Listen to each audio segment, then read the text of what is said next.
നമ്മുടെ ബാബ ഉസ്താദിന്റെ 2 കിതാബുകൾ കണ്ടുവന്നത്. ബാബ ഉസ്താദ് ശിഷ്യന്റെ കിതാബാണ്, ബാബ ഉസ്താദ് കിതാബ്. അള്ളാഹു അവിടുത്തെ ആഫിയത്ത് നൽകുമാറാവട്ടെ. ഒരുപാട് കിതാബുകൾ എഴുതാൻ ഭാഗ്യം കിട്ടിയ കേരളത്തിലെ ഏറ്റവും ഉന്നത സ്ഥാനത്തുള്ള നമ്മുടെ നാട്ടിൽ ഓതിപ്പടിച്ച ഉസ്താദാണ് ബാബ ഉസ്താദ്. അള്ളാഹു നല്ല ആഫിയത്ത് നൽകുമാറാവട്ടെ. ഒരുപാട് കാലം അവിടുത്തെ ഇൽമ് പ്രചരിപ്പിക്കാൻ അള്ളാഹു തൗഫീഖ് നൽകുമാറാവട്ടെ. ആമീൻ എന്ന് ദുആ ചെയ്തു. നബി സല്ലല്ലാഹു അലൈഹി വസല്ലമ തങ്ങൾ പറഞ്ഞൊരു ഹദീസ്, ഉഅ്തിയതു ഉമ്മത്തി ഖംസു ഖിസാലി ഫി റമളാന ലം ഉഅ്തഹുന്ന ഉമ്മത്തുൻ മിനൽ ഉമ്മമി ഖബ്ലഹാ. മുൻഗാമികൾക്കൊന്നും നൽകപ്പെടാത്ത 5 കാര്യങ്ങൾ എൻ്റെ ഉമ്മത്തിന് നൽകപ്പെട്ടിരിക്കുന്നു എന്ന് പറഞ്ഞൊരു ഹദീസ്. എല്ലാം സ്ഥിരമായി കേൾക്കുന്ന ഒന്ന്, ഖലൂഫു ഫമിശ്വാഇബി അത്യബു ഇൻദല്ലാഹി മിൻ റിയഹിൽ മിസ്ക്. നോമ്പുകാരന്റെ വായയുടെ നാറ്റം അള്ളാഹുവിന്റെ അടുക്കൽ കസ്തൂരിയേക്കാൾ വലിയ സുഗന്ധമുള്ളതാണ്. ഖലൂഫ് വായുടെ ദുർഗന്ധം. അവന്റെ വയറ്റിൽ ഭക്ഷണം ഇല്ലാതാവുമ്പോൾ, സമയത്തിന് ഭക്ഷണം കിട്ടാതെ വരുന്നൊരു വാസനയാണ്. ആ വാസന ജനങ്ങളൊക്കെ വെറുക്കും.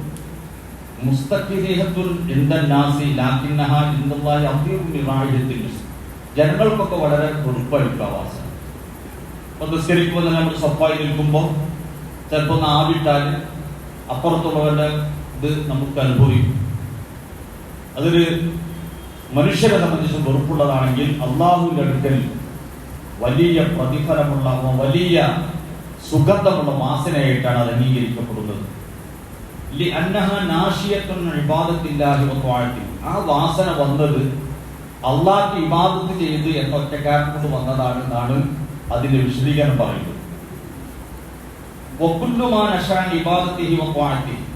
അള്ളാഹു വഴിപ്പെട്ടുകൊണ്ട് ഇബാദത്ത് ചെയ്യുമ്പോൾ ഉണ്ടാകുന്ന എല്ലാ സംഗതിയും അള്ളാഹ്ക്ക് ഏറ്റവും ഇഷ്ടപ്പെട്ടതാണ്. അതാണ് ഒന്നാമത്തേത് പറഞ്ഞത്. രണ്ടാമത്തേത്,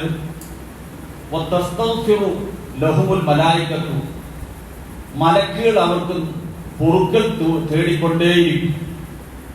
മലക്കുകൾ നമ്മുടെ ദോഷങ്ങൾ പൊറുക്കാൻ വേണ്ടി പടച്ചറപ്പിനോട് പറഞ്ഞുകൊണ്ടേയിരിക്കും. അന്നൽ മലായിക്കത്ത തസ്തഗ്ഫിറു ലഹും, മലക്കുകൾ അവർക്ക് പൊറുക്കൽ തേടിക്കൊണ്ടേയിരിക്കും. മലക്കുകൾ നമുക്ക് അറിയാം, അവർ അള്ളാഹു ഇബാദത്ത് ചെയ്തുകൊണ്ട് മാത്രം ജീവിക്കുന്നവരാണ്, അള്ളാഹു തെറ്റിയുന്നവരല്ല. അള്ളാഹു പറഞ്ഞാലും ജീവിതത്തിൽ പകർത്തി അതേ നിലക്ക് ജീവിക്കുന്നവരാണ് മലക്കുകൾ. അവരാണ് നമുക്ക് വേണ്ടി പൊറുക്കൽ തേടുന്നത്. അങ്ങനെ അള്ളാഹു സ്വീകരിക്കാൻ ഏറ്റവും ഇജാബത്തിൽ ഉത്തരം കിട്ടുന്ന സംഭവമാണല്ലോ. മലക്കുകളുടെ പ്രാർത്ഥന കിട്ടിക്കൊണ്ടിരിക്കുന്നവരാണ് നമ്മൾ. ഇതാണ് രണ്ടാമത്തെ സംഭവം ആ ഹദീസിൽ പറയുന്നത്. മൂന്നാമത്തത്,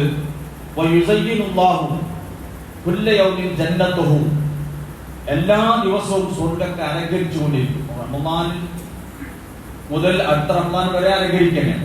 അതിന്റെ പുറമെ റമദാനിലെ എല്ലാ ദിവസവും അത് പ്രത്യേകം അലങ്കരിച്ചു കൊണ്ടിരിക്കുന്നു. ഇതും മുൻഗാമികൾക്ക് കിട്ടാത്ത ഒരു പ്രത്യേക നിഅമത്ത് അല്ലാഹു തആല നമുക്ക് നൽകിയതാണ്. യൂഷിക്കു ഇബാദി അസ്വാലിഹൂൻ, സ്വാലിഹീങ്ങളായ അടിമകൾ അവരടുക്കും. അവർക്ക് വിഷമങ്ങളും ബുദ്ധിമുട്ടുകളും ഒക്കെ ഉണ്ടെങ്കിലും അതൊക്കെ സഹിച്ചതിന്റെ പേരിൽ നാളെ പരലോകത്ത് അലങ്കരിക്കപ്പെട്ട സ്വർഗത്തിൽ അവർക്ക് കയറാൻ കഴിയും. മറ്റൊരു ഗുണം പറഞ്ഞത്, മൂട്ട് കാണിക്കുന്ന പിശാചുക്കളെ ചങ്ങലകൾ, ജനങ്ങളെ ദുർമാർഗത്തിലേക്ക് കൊണ്ടുപോകാൻ വേണ്ടി ശ്രമിക്കുന്ന പിശാചുക്കളെ ചങ്ങലക്കിട്ടുകൊണ്ട് ബന്ധിക്കും. അവർക്ക് ഈമാനുള്ള ആളുകളെ വഴിവേൽപ്പിക്കാൻ കഴിയില്ല. ഈമാൻ എന്നുള്ള സംഗതി അതൊരു വല്ലാത്ത സംഗതിയാണ്. അല്ലാഹു തആല നമ്മുടെ ഈമാനൊക്കെ ശക്തി കൂട്ടി തരുമാറാവട്ടെ. നല്ല ഉറപ്പുള്ള ഈമാനായി എന്തെങ്കിലും നിസ്സാര വിഷയങ്ങൾ വരുമ്പോൾ ഞാൻ ഇത്ര കാലമായി അത് ചെയ്തിട്ട്, അത് ചെയ്തിട്ട്, ഇത് ചെയ്തിട്ട്, ഇതൊക്കെ കൊടുത്തിട്ട് എന്നിട്ട് എനിക്കിങ്ങനായല്ലോ എന്ന ചിന്ത ഒരു മുഅ്മിനായ മനുഷ്യന്റെ മനസ്സിലുണ്ടാകാൻ പാടില്ല. നാവുകൊണ്ട് തീരെ പറയാൻ പാടില്ല. ചിന്തിക്കാൻ പോലും പറ്റാത്ത ഒന്നാണ്. അപ്പൊ അതുകൊണ്ട് ആ നിലക്കുള്ള ഈമാൻ, ആ ഈമാൻ അള്ളാഹുവിന്റെ റസൂൽ നമ്മൾ ഓർമ്മപ്പെടുത്തുന്നു, ഈമാനുള്ള ആളുകളെ ഇത്തരം പിശാചുകൾക്ക് വഴികേടിലാക്കാൻ കഴിയുകയില്ല. അവസാനമായി പറയുന്നു, അവർക്ക് പ്രതിഫലം ഉടനെ കൊടുക്കും. അവസാന ദിവസം, റമദാന്റെ അവസാന ദിവസം പ്രതിഫലം ഒന്നായി കൊടുക്കുന്ന. അപ്പൊ ചോദിച്ചു, യാ റസൂലല്ലാഹ്, അയ്യ ലൈലത്തുൽ ഖദ്ർ, അത് ലൈലത്തുൽ ഖദ്റിന്റെ അന്നത്തെ പ്രത്യേകതയാണോ? അല്ല, ലൈലത്തുൽ ഖദ്റിന്റെ പ്രത്യേകത വേറെ തന്നെ കിട്ടും. ലാകിൻ വലാകിന്നൽ ആമില ഇന്നമാ യുവഫസ് അജ്റുഹു ഇദാ ഖദാ അമലു. ഒരു തൊഴിലാളി ജോലി ചെയ്താൽ ആ ജോലി കഴിഞ്ഞാൽ തന്നെ അവന് അതിന്റെ പ്രതിഫലം നൽകുമല്ലോ നമ്മുടെ നാട്ടിലൊക്കെ. എന്നതുപോലെ ഇവരോട് പറഞ്ഞ കാര്യങ്ങൾ പൂർണ്ണമായി ചെയ്തതിന്റെ പ്രതിഫലം റമദാന്റെ അവസാനത്തിൽ പൂർണ്ണമായി കൊടുക്കും എന്നാണ് ഈ പറഞ്ഞതിന്റെ സാരം. ചുരുക്കത്തിൽ പറഞ്ഞാൽ തീരാത്ത, കിതാബിൽ കാണുന്ന അങ്ങനെ നാവ് കൊണ്ട് പറഞ്ഞാൽ തീരാത്ത, കലം കൊണ്ട് എഴുതിയാൽ തീരാത്ത അത്രയും മഹത്വങ്ങൾ പരിശുദ്ധ റമദാനിലുണ്ട്. ആ മഹത്വങ്ങളൊക്കെ നേടിയെടുക്കാൻ നമുക്കും നമ്മുടെ ഭാര്യമാർ, മക്കൾ, നമ്മുടെ ബന്ധുക്കൾ, മാതാപിതാക്കൾ എല്ലാവർക്കും അല്ലാഹു തൗഫീഖ് നൽകുമാറാവട്ടെ. ഇത് നോമ്പുമായി ബന്ധപ്പെട്ട് നമുക്ക് മനസ്സിലാക്കാനുള്ള ഒരു സംഗതി, ആർക്കാണ് നോമ്പ് നിർബന്ധമുള്ളത്? ആർക്കൊക്കെയാണ് നോമ്പ് നിർബന്ധമുള്ളത്? അൽ മുസ്ലിമുൽ ബാലിഗുൽ ആഖിലുൽ അൽ ഖാദിറു സാലിമു മിനൽ മവാലി എന്നാണ് കിതാബിൽ കാണുന്നത്. മുസ്ലിമായ ആൾ. അപ്പൊ അമുസ്ലിമിന് നോമ്പ് നിർബന്ധമില്ല. ബാലിഗാവണം, പ്രായപൂർത്തിയാവണം. പ്രായപൂർത്തി ഇല്ലാത്തവർക്ക് നോമ്പ് നിർബന്ധമില്ല. ആഖിലാവണം, ബുദ്ധിയുള്ളവർക്ക് നോമ്പ് നിർബന്ധമാണ്. ബുദ്ധി ഇല്ലാത്തവർക്ക് നോമ്പ് നിർബന്ധമില്ല. അൽ ഖാദിറു, നോമ്പ് നോൽക്കാൻ കഴിവുള്ളവനാവണം. അസ്സാലിമു മിനൽ മവാനിഇ, നോമ്പിനെ നോൽക്കുന്നതിനെ തടയുന്ന കാരണങ്ങൾ രക്ഷപ്പെട്ടവനാവണം. ആർത്തവം പോലെയുള്ള വിഷയം രക്ഷപ്പെട്ട ആളാവണം. അതുപോലെ നോമ്പ് നോൽക്കാൻ ശാരീരികമായി കഴിവുള്ള ആളാവണം, ബുദ്ധി ഉണ്ടാവണം, പ്രായപൂർത്തി വേണം, മുസ്ലിം ആവണം. ഇങ്ങനത്തെ ആളുകൾക്കാണ് നോമ്പ് നിർബന്ധമുള്ളത്. നബി സല്ലല്ലാഹു അലൈഹി വസല്ലം തങ്ങൾ നമ്മെ ഓർമ്മപ്പെടുത്തുകയാണ്, ഇദാ റഅയ്തുമുൽ ഹിലാല ഫസൂമു, മാസപ്പിറവി കണ്ടാൽ നിങ്ങൾ നോമ്പ് നോൽക്കണം. അപ്പൊ ഈ നോമ്പ് നിർബന്ധമുള്ളത് ആർക്കാണ്? ഈ പറഞ്ഞ വിശേഷണങ്ങൾ ഒത്ത ആളുകൾക്കാണ് നോമ്പ് നിർബന്ധമുള്ളത്. രണ്ടാമത്തെ വിഭാഗം നേരത്തെ പറഞ്ഞതിൽപ്പെട്ട ബാലികന്റെ നേരെ എതിർ സ്വബി, ഫലാ യജിബു അലൈഹി സിയാം, കുട്ടികൾക്ക് നോമ്പ് നോൽക്കൽ നിർബന്ധമില്ല, നിസ്കരിക്കൽ നിർബന്ധമില്ല, ഒരു ഇബാദത്തും അവർക്ക് നിർബന്ധമില്ല. എന്നാൽ പിന്നെ അവരോട് എന്ത് ചെയ്യണം? അവരോട് നോമ്പ് നോൽക്കാൻ വേണ്ടി പ്രേരിപ്പിക്കണം, നിസ്കരിക്കാൻ വേണ്ടി പ്രേരിപ്പിക്കണം. ഇങ്ങനെ നല്ല കാര്യങ്ങളൊക്കെ അവരോട് പ്രേരിപ്പിച്ചുകൊണ്ടേയിരിക്കണം, ചെയ്യാൻ വേണ്ടി പറഞ്ഞുകൊണ്ടേയിരിക്കണം. അങ്ങനെ അവർ ചെയ്ത് ശീലിച്ചാൽ ആ ശീലിച്ച കാര്യം പിന്നെ അവർ മറക്കുകയില്ല. 7 വയസ്സ് മുതൽ 10 വയസ്സ് 15 വയസ്സ് വരെ ഏകദേശം 8 കൊല്ലക്കാലം പരിശീലനം കൊടുക്കുകയാണ്. 8 കൊല്ലക്കാലം. ആ 8 കൊല്ലക്കാലത്തെ പരിശീലനം കിട്ടിയ ഒരു കുട്ടി, ഒരു മനുഷ്യൻ ഒരിക്കലും അവൻ ജീവിതത്തിൽ അത് മാറ്റുകയില്ല, അത് ചെയ്യാതിരിക്കുകയില്ല. 8 കൊല്ലം 7 കൊല്ലം തുടങ്ങി 3 കൊല്ലക്കാലം അതിനെ നിരീക്ഷിക്കുകയാണ്, ചെയ്യാൻ വേണ്ടി കൽപ്പിക്കുകയാണ്. നോമ്പ് 30 ദിവസം നോൽക്കാൻ വേണ്ടി പറയണം. എല്ലാ ദിവസവും ഇന്ന് നാളെ നോൽക്കണില്ലേ, അത്താഴത്തിന് വിളിക്കണ്ടേ, നോമ്പ് നോൽക്കൂ എന്ന് പറഞ്ഞാൽ അവർ നോമ്പ് എഴുന്നേൽപ്പിച്ച് ഭക്ഷണം കൊടുത്ത് നെയ്യത്ത് വെച്ചു കൊടുത്ത് അവരോട് നോൽക്കാൻ വേണ്ടി പറഞ്ഞ് അങ്ങനെ നോൽക്കാൻ തയ്യാറാവണം. നേരം കൊടുത്ത് ഒരു 10 മണിയായപ്പോൾ നോൽക്കാൻ കഴിയില്ലേ, എന്നാൽ നോമ്പ് മുറിക്കാണ്ട സൗകര്യം ചെയ്ത് കൊടുക്കുമാണ്. ഒരു കഴിയാത്തതുകൊണ്ടാണ്. അങ്ങനെ ഓരോ ദിവസവും 30 ദിവസവും, ഒരു റമദാനിലെ 30 ദിവസവും അത് കൽപ്പിക്കൽ 10 വയസ്സ് വരെ മാതാപിതാക്കൾക്ക് നിർബന്ധമാണ്. 10 മുതൽ പിന്നീടുള്ള 5 കൊല്ലക്കാലം എന്ത് ചെയ്യണം? അവര് നോമ്പ് നോൽക്കാൻ വേണ്ടി പറയണം. നോറ്റിട്ടില്ലെങ്കിൽ അതിനോ യോജിച്ച ശിക്ഷ അവർക്ക് കൊടുക്കണം. നിസ്കാരവും അങ്ങനെ തന്നെ, കളവ് പറയലും സത്യം പറയലും അങ്ങനെ തന്നെ. ഇങ്ങനെ ഒരു മുസ്ലിമായ മനുഷ്യൻ ജീവിതത്തിൽ പുലർത്തേണ്ട ഏതൊക്കെ കാര്യങ്ങളുണ്ടോ, നിർബന്ധമായി ചെയ്യേണ്ട കാര്യങ്ങൾ ഏതൊക്കെയുണ്ട്, ആ കാര്യങ്ങൾ 7 വയസ്സ് മുതൽ 15 വയസ്സ് വരെ നിരന്തര പരിശീലനത്തിലൂടെ അവർ ചെയ്യാൻ വേണ്ടി പ്രേരിപ്പിക്കണം. അപ്പോൾ കുട്ടിയെ സംബന്ധിച്ചിടത്തോളം നോമ്പ് നോൽക്കലെന്തില്ല, നിർബന്ധമില്ല, അവൻ നോമ്പ് നോൽക്കേണ്ടതില്ല. പിന്നീട് മറ്റൊരു ആളുടെ ഭ്രാന്തനാണ്, 3ാമത്തെ വിഭാഗം ഭ്രാന്തൻ, അവർക്കും നോമ്പ് നോൽക്കൽ നിർബന്ധമില്ല. അതെന്താണ്? അവരെ സംബന്ധിച്ചുള്ള ബുദ്ധിയില്ലാത്ത ആളുകളോട് നോമ്പ് നോൽക്കാൻ കൽപ്പനയില്ല. ആ കൽപ്പനയില്ലാത്തതുകൊണ്ട് അവർ നോമ്പ് നോൽക്കേണ്ടതില്ല. 4ാമത്തെ വിഭാഗം ബോധം കെട്ട ആളുകൾ. ബോധം കെട്ട ആളുകൾ നോമ്പ് പകൽ മുഴുക്കെ സുബഹി മുതൽക്ക് നോമ്പ് നിർബന്ധമാവുന്ന സമയം മുതൽക്ക് അസ്തമാനം സമയം വരെ ബോധം കെട്ടുകിടക്കുന്ന ആള് അവൻ നോമ്പെന്തില്ല സ്വഹീഹാകുലപ്പോ നോമ്പ് നോൽക്കാൻ നിർബന്ധമില്ല. അവന് ഖളാ വിട്ടൽ നിർബന്ധമാകും. പകലിൽ ഫുള്ള് അവർ ബോധം കെട്ടവരാണെങ്കിലാണ് ഈ പറഞ്ഞത്. അതേ സമയത്ത് ഒരല്പസമയം അവന് ബോധം കെട്ടു, ആ സമയത്ത് അവന് നോമ്പ് നിർബന്ധമില്ലെങ്കിലും നോമ്പുകാരനെ പോലെ തന്നെ അവൻ നിൽക്കണം, വൈകുന്നേരം വരെ നിൽക്കണം. എന്നിട്ട് അവൻ ആ നോമ്പിനെ ഖളാ വിട്ടണം. ഇതാണ് 4ാമത്തെ വിഭാഗം. 5ാമത്തെ വിഭാഗം രോഗിയാണ്. അൽ മരീദുല്ലദീ സാല അഖ്ലുഹു, ബുദ്ധി നീങ്ങിപ്പോകാൻ പറ്റുന്ന നിലക്കുള്ള രോഗം. അവന്റെ വകതിരിവില്ല, എന്താണ് കാര്യങ്ങൾ തിരിച്ചറിയാൻ പറ്റാത്ത നിലക്കുള്ള രോഗമുള്ള ആൾ. ആ രോഗമുള്ള ആളുകൾക്കും നോമ്പ് നിർബന്ധമില്ല. അവർക്കും നോമ്പിൽ നിന്ന് നോമ്പ് നോൽക്കാൻ നിർബന്ധമില്ല. 6ാമത്തത് നോമ്പ് നോൽക്കാൻ കഴിയാത്ത ആൾ. നോമ്പ് നോൽക്കാൻ കഴിയാത്ത ആൾ ലാ യുജ്ജാ സവാലു, അവന്റെ കഴിവില്ലായ്മ നീങ്ങുമെന്ന് പ്രതീക്ഷിക്കാൻ പറ്റാത്ത നിലക്കുള്ള അവസ്ഥയാണ്.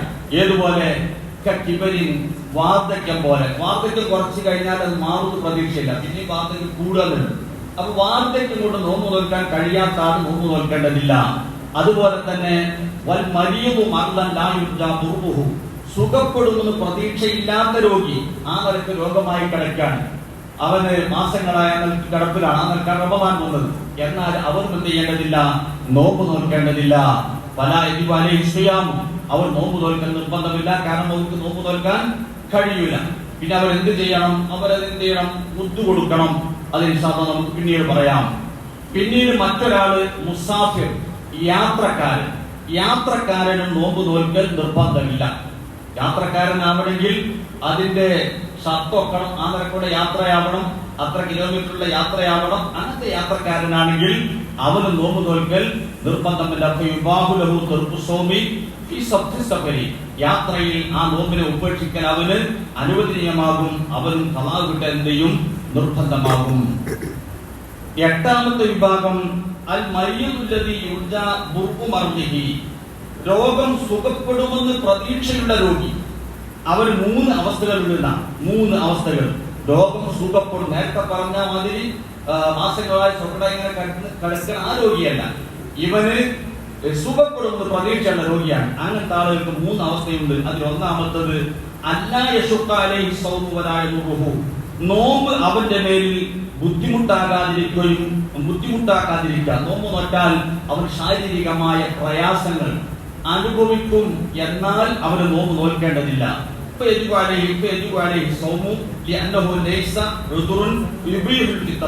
അവർ നോമ്പ് നോൽക്കൽ നിർബന്ധമാണ്. പിന്നീട് അവന്റെ നോമ്പ് മുറിക്കാവുന്നതാണ്. എന്ന് പറഞ്ഞാൽ സുഖപ്പെടുമെന്ന് പ്രതീക്ഷയുള്ള രോഗിയാണെങ്കിൽ അവർ നോമ്പ് നോൽക്കണം. നോമ്പ് നോക്കിയിട്ട് ഇത് പൂർത്തിയാക്കാൻ കഴിയില്ല എന്ന അവസ്ഥയിലെത്തിയാൽ അവർ നോമ്പ് മുറിക്കാം. എന്നിട്ട് പിന്നീട് ചെയ്യേണ്ടതും ആ നോമ്പിനെ ഖളാ കിട്ടാൻ കഴിയുന്ന സമയത്ത് ഖളാ കിട്ടണം. ഖളാ കിട്ടാൻ കഴിയില്ലെങ്കിൽ വർഷം കഴിയുമ്പോൾ അതിനനുസരിച്ച് മുത്തവൻ കൊടുക്കേണ്ടി വരും. ഇതാണ് ഒരു അവസ്ഥ, അവരുടെ അവസ്ഥ. 2ാമത്തെ അവസ്ഥ സൗമു, നോമ്പ് അവന് ബുദ്ധിമുട്ടാവും, പക്ഷേ ഫലാ യദുറുഹു, അവന് അതുകൊണ്ട് ബുദ്ധിമുട്ടൊന്നുമില്ല. പരിശുദ്ധ ഖുർആനിൽ അല്ലാഹു പറഞ്ഞു, മൻ കാന മരീദൻ ഔ അലാ സഫരിൻ ഫഇദ്ദത്തുൻ മിൻ അയ്യാമിൻ ഉഖർ, രോഗിയാണെങ്കിൽ മറ്റു ദിവസങ്ങൾ നോമ്പ് നോറ്റാൽ മതി എന്ന് പറഞ്ഞു ഖുർആൻ നോമ്പ് കൊടുത്തിയ നിലക്ക് അവൻ ആ നോമ്പിൽ എന്ത് ചെയ്യാം, പിന്നെ സൗമു വലാ യദുറുഹു യുഫ്തിർ, അവൻ നോമ്പ് മുറിച്ച് പിന്നീട് ആ നോമ്പ് ഖളാ കിട്ടാവുന്നതാണ്. ഇതാണ് 2ാമത്തെ അവസ്ഥയുള്ളത്. 3ാമത്തെ അവസ്ഥ അൻ യദുറഹു സൗമു, നോമ്പ് നോൽക്കൽ അവന് ബുദ്ധിമുട്ടാകും. ഫയജിബു അലൈഹി ഫിത്റു, അവന് നോമ്പ് മുറിക്കൽ നിർബന്ധമാവും. വലാ യജൂസു ലഹു സൗമു, അവന് പിന്നീട് അവന് നോമ്പ് നോൽക്കൽ അനുവദനീയമാവില്ല. അതെങ്ങനെ? അവലാ തുൽഖൂ ബിഐദീകും ഇല തഹ്ലുക, അവന്റെ ശരീരത്തെ നാശത്തിലേക്ക് ഈ നോമ്പ് നോറ്റാൽ അവന് ശാരീരികമായി അവയവത്തിനോ അല്ലെങ്കിൽ അവന്റെ ശരീരത്തിനോ എന്തെങ്കിലും കേടുപാട് പറ്റും എന്ന നിലക്കുള്ള ഒരു രോഗമാണ് അവനുള്ളത്. എന്നാൽ അവർ എന്ത് ചെയ്യേണ്ടതില്ല, നോമ്പ് നോൽക്കേണ്ടതില്ല. ഈ നിലക്ക് 3 അവസ്ഥകളാണ് രോഗികളായ ആളുകൾക്ക് ഉള്ളത്. ഇനി 9ാമത്തെ വിഭാഗം, അത് ആർത്തവമുള്ളവരും അതുപോലെ പ്രസവിച്ച സ്ത്രീകളും. വലാ യജിബു അലൈഹിമ സൗമു, അവർക്ക് നോമ്പ് നോൽക്കൽ നിർബന്ധമില്ല. വലാ യസ്ഹു മിൻഹുമാ, അവരിൽ നോമ്പ് സ്വഹീഹാവുകയുമില്ല. പക്ഷേ അവർ നോമ്പ് നോക്കൽ ഹറാമാണ്, അവർക്ക് പിന്നീട് ഖളാ വീട്ടൽ നിർബന്ധമാകും. സ്ത്രീകളെ സംബന്ധിച്ചിടത്തോളം വളരെ ശ്രദ്ധിക്കപ്പെടേണ്ട ഒരു സംഗതിയാണിത്. കഴിഞ്ഞ റമദാനിൽ അങ്ങനെ നോമ്പ് നഷ്ടപ്പെട്ടു പോയതുണ്ടെങ്കിൽ കാരണം കൊണ്ടാണ് നഷ്ടപ്പെട്ടത്. ആ കാരണം കൊണ്ട് നഷ്ടപ്പെട്ടാൽ എന്തു വേണം? അടുത്ത റമദാനിന് മുമ്പ് ഖളാ വീട്ടണം. ഖളാ വീട്ടിയിട്ടില്ലെങ്കിൽ പിന്നീട് ഖളാ വീട്ടും വേണം, അതിന് മുത്തു കൊടുക്കേണ്ടി വരും. അത് നമ്മൾ ശ്രദ്ധിക്കണം. അപ്പൊ രോഗമാണെങ്കിൽ അങ്ങനെ തന്നെ. ഇപ്പോ പല സ്ഥലങ്ങളിലും നമ്മൾ മയ്യത്ത് മുന്നിൽ വെച്ചാൽ വളരെ പ്രധാനമായി പറയുന്ന കാര്യങ്ങൾ അക്കടപാടുകൾ ഉണ്ടെങ്കിലും ഒക്കെ കിട്ടാൻ വേണ്ടി പറയും, പലതും പറഞ്ഞതിലേക്ക് പൊരുത്തപ്പെടാൻ വേണ്ടി പറയും. ഇതൊക്കെ പറയുമെങ്കിലും ഇപ്പറയും ഞാനടക്കം മറന്നുപോകുന്നൊരു സംഗതിയാണ്. ഈ ആള് രോഗമായി 2 or 3 കൊല്ലം കഴിഞ്ഞതിന് ശേഷമാണ് മരിക്കുന്നതെങ്കിൽ ആ റമദാനിൽ നോമ്പ് നോറ്റല്ലേ എന്നതിനെ കുറിച്ച് പഠിക്കുകയും നോമ്പ് നോറ്റിട്ടില്ലെങ്കിൽ അതിനുള്ള മുത്തു കൊടുക്കാൻ ആവശ്യപ്പെടുകയും ചെയ്യുന്ന ഒരു പ്രവണത നമ്മുടെ നാട്ടിൽ വളരെ കുറഞ്ഞു വരുന്നു എന്നാണ് ഞാൻ മനസ്സിലാക്കുന്നത്. എന്റെ ശ്രദ്ധയിൽ തന്നെ അത് പെടാത്ത സംഗതിയാണ്, പറയലില്ല. അതേസമയം ചിലപ്പോ അതിനെപ്പറ്റി അറിയുന്നവർ വീട്ടാറുണ്ടാകാം. അപ്പൊ അത് നമ്മൾ ശ്രദ്ധിക്കേണ്ട ഒരു വളരെ പ്രധാനപ്പെട്ട വിഷയമാണ്. കാരണം ഇതിന്റെ പേരിൽ ഖബറിൽ വെച്ച് പിതാവ് ശിക്ഷിക്കപ്പെടുന്നു, മാതാവ് ശിക്ഷിക്കപ്പെടുന്നു.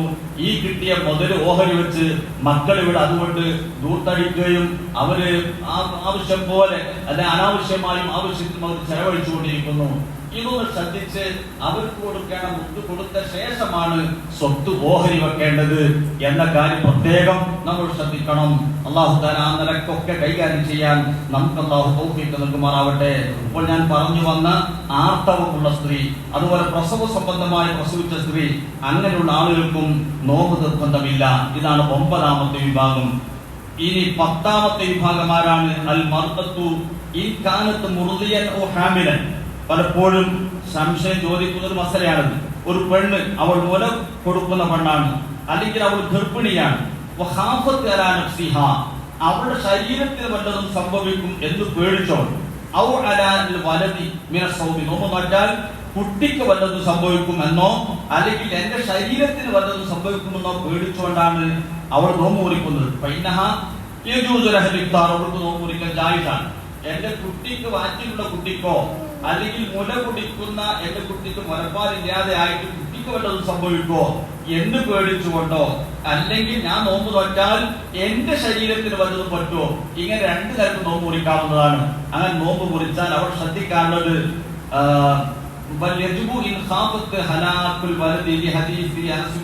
എന്നിങ്ങനെ പറയുമ്പോ അവളുടെ ശരീരത്തിന്റെ ഹലാക്ക് പേടിച്ചുകൊണ്ടാണ് അവൾ നോമ്പ് കുറിച്ചതെങ്കിൽ അവൾ ഖളാ വീട്ടിയാൽ മതി, മുത്തു കൊടുക്കേണ്ടതില്ല. ഓർക്കെന്തെങ്കിലും പറ്റും, കുട്ടിക്കല്ല, കുട്ടിക്ക് വല്ലതും പറ്റും എന്ന് പേടിച്ചുകൊണ്ടാണ് അവൾ നോമ്പ് കുറിച്ചതെങ്കിൽ അവൾ എന്ത് വേണം? നോമ്പ് ഖളാ വീട്ടും വേണം, അതിന് മുത്തു കൊടുക്കുകയും വേണം. അങ്ങനെ പലപ്പോഴും നോമ്പ് കുറിച്ച് നഷ്ടപ്പെട്ടവരുണ്ടാവും. ഇപ്പൊ അതിന്റെ കാര്യമില്ല. കഴിഞ്ഞ വെള്ളിയാഴ്ച പറഞ്ഞു ഞാൻ സംഗതിയായിരുന്നത്. വെള്ളിയാഴ്ച ആണെങ്കിൽ ശനിയാഴ്ചയിലത്തെ നോമ്പനെ നോൽക്കാമായിരുന്നു, അത് ചെയ്യാമായിരുന്നു. വിട്ടുപോയവരുണ്ടെങ്കിൽ ശ്രദ്ധിക്കേണ്ട ഒരു വിഷയമാണ് ഞാൻ ഈ പറഞ്ഞത്. ഇപ്പൊ 10ാമത്തത് ഇങ്ങനെയുള്ള സ്ത്രീകൾ, മുലകുടിക്കുന്ന സ്ത്രീയും അല്ലെങ്കിൽ ഗർഭിണിയും, ഇവർ രണ്ടുപേരും സ്വന്തം ആവശ്യത്തിന് വേണ്ടി മുറിക്കാം, കുട്ടിയുടെ ആവശ്യത്തിന് വേണ്ടി മുറിക്കാം. കുട്ടിയുടെ ആവശ്യത്തിന് വേണ്ടി മുറിച്ചതാണെങ്കിൽ അവൾ എന്ത് വേണം? മുത്തു കൊടുക്കുകയും വേണം, ഖളാ വീട്ടുകയും വേണം. സ്വന്തം ആവശ്യത്തിന് വേണ്ടിയാണ് മുറിച്ചതെങ്കിൽ അവൾ ഖളാ വീട്ടിയാൽ മതി, എന്ത് വേണ്ട? മുത്തു കൊടുക്കേണ്ടതില്ല. 11ാമത്തെ ഒരു വിഭാഗമുള്ളത് നല്ല കടുത്ത ജോലിയാണ്, നല്ല ശക്തമായ ജോലി. ആ ജോലി എടുത്താൽ മുഴുവനാവൂല എന്നവർക്ക് ഉറപ്പാണ്. എന്നാലും എന്ത് ചെയ്യണം? നോമ്പിന്റെ നിയ്യത്ത് വെച്ച് അവൻ നോമ്പ് നോക്കണം. അങ്ങനെ നോമ്പ് നോറ്റ് അവൻ ജോലിക്ക് വേണ്ടി പോയി. ജോലി കുറെ ഒരു 10-11 മണിയായപ്പോൾ ഒരു നിലക്ക് മുന്നോട്ട് പോകാൻ കഴിയില്ല. ആ സമയത്ത് അവർക്ക് എന്ത് ചെയ്യാം? നോമ്പ് മുറിക്കാം എന്ന് വിചാരിച്ച്, നല്ല കടുത്ത ജോലിയാണ് ചെയ്യേണ്ടത് നാളെ, അതുകൊണ്ട് ഞാൻ ഇപ്പൊ തന്നെ നോമ്പ് മുറിക്കട്ടെ എന്ന് വിചാരിച്ച് നോമ്പുകാരൻ അല്ലാതെ രാവിലെ ചായ കുടിച്ചാണ്ട് ജോലി പോകാൻ പറ്റുമോ? അത് പറ്റൂല. നോമ്പുകാരനായി പോകണം. നോമ്പ് അവരെ ബുദ്ധിമുട്ടാക്കി മുന്നോട്ട് കൊണ്ടുപോകാൻ കഴിയില്ല എന്ന് ബോധ്യപ്പെട്ടാൽ നോമ്പ് മുറിക്കാവുന്നതാണ്. അങ്ങനെ നോമ്പ് മുറിക്കാൻ പറ്റുന്ന ഒരു സാഹചര്യമാണ്. അവരും എന്ത് വേണം? പിന്നീട് ആ നോമ്പ് ഖളാ വീട്ടണം. ഖളാ വീട്ടിലേക്ക് നേരത്തെ പറഞ്ഞതുപോലെ കൊടുക്കണം. 12ാമത്തെ വിഭാഗം മറ്റൊരാളെ രക്ഷപ്പെടുത്താൻ വേണ്ടി നോമ്പ് മുറിക്കണം എന്ന് പറഞ്ഞാൽ, ഒരു ജീവി വെള്ളത്തിലേക്ക് മുങ്ങിത്താഴുന്നു, അല്ലെങ്കിൽ ഒരു വീട് കത്തി നശിക്കുന്നു, ഇങ്ങനെയുള്ളൊരു ദാരുണമായ സംഭവം മുന്നിൽപ്പെട്ടു. അവിടെ ഇയാള് ആ നോമ്പ് സംരക്ഷിക്കാൻ നിന്നാൽ അത് ആ വെള്ളത്തിൽ മുങ്ങി താഴ്ന്ന ആൾ മരിച്ചു പോകും, അല്ലെങ്കിൽ ആ വീട് പൂർണ്ണമായി നശിക്കും. അപ്പൊ അവിടെ നോമ്പ് മുറിക്കേണ്ടി വന്നാൽ മുറിക്കുന്നതിന് അവിടെ കുഴപ്പമില്ല, മുറിക്കാം. പിന്നീട് നേരത്തെ പറഞ്ഞതുപോലെ തന്നെ എന്ത് ചെയ്യണം, അവൻ നോമ്പ് കലാ വീട്ടണം. പിന്നീട് മുദ്ദു കൊടുക്കേണ്ട സാഹചര്യം വരികയാണെങ്കിൽ മുദ്ദു കൊടുക്കേണ്ടി വരും. ഒരു കൊല്ലം കഴിയുമ്പോഴാണ് മുദ്ദു കൊടുക്കേണ്ടി വരിക. അതിനിടയ്ക്ക് എന്ത് ചെയ്താൽ മതി, കലാ വീട്ടിയാൽ മതി. ഇങ്ങനെ 12 അവസ്ഥകളിലാണ് നോമ്പുകാരുടെ അവസ്ഥ മഹാന്മാർ നമ്മെ വിശദീകരിച്ചു തരുന്നത്. ഈ പറഞ്ഞത് നിങ്ങൾക്ക് മനസ്സിലാകാത്ത എന്തെങ്കിലും ഉണ്ടെങ്കിലും ചോദിച്ചാൽ ചോദ്യം എനിക്ക് മനസ്സിലാക്കാം, ഉത്തരം പറയാൻ വേണ്ടിയിട്ടില്ല. ഉത്തരം നേരത്തേക്ക് പറയാതെ ഈ 12 ടീം വിഭാഗമായി പണ്ഡിതന്മാർ വേർതിരിച്ച് പറഞ്ഞിട്ടുണ്ട്. നോമ്പ് നിർബന്ധമുള്ളതും അതുപോലെ നോമ്പ് മുറിക്കാൻ അനുവദിക്കപ്പെട്ടതും ഖളാ വീട്ടലും മുത്തു കൊടുക്കലും. ഈ പറഞ്ഞതിൽ മനസ്സിലാകാത്ത തിരിയാത്ത വല്ലതുണ്ടെങ്കിൽ ചോദിച്ചാൽ ഇൻഷാ അല്ലാഹ് നമുക്ക് ആ വിഷയം പറയാവുന്നതാണ്. ഒരാൾ ചോദിച്ചാൽ ഒരുപാട് ചോദിച്ചാൽ ആരും തുടങ്ങിയ സമയം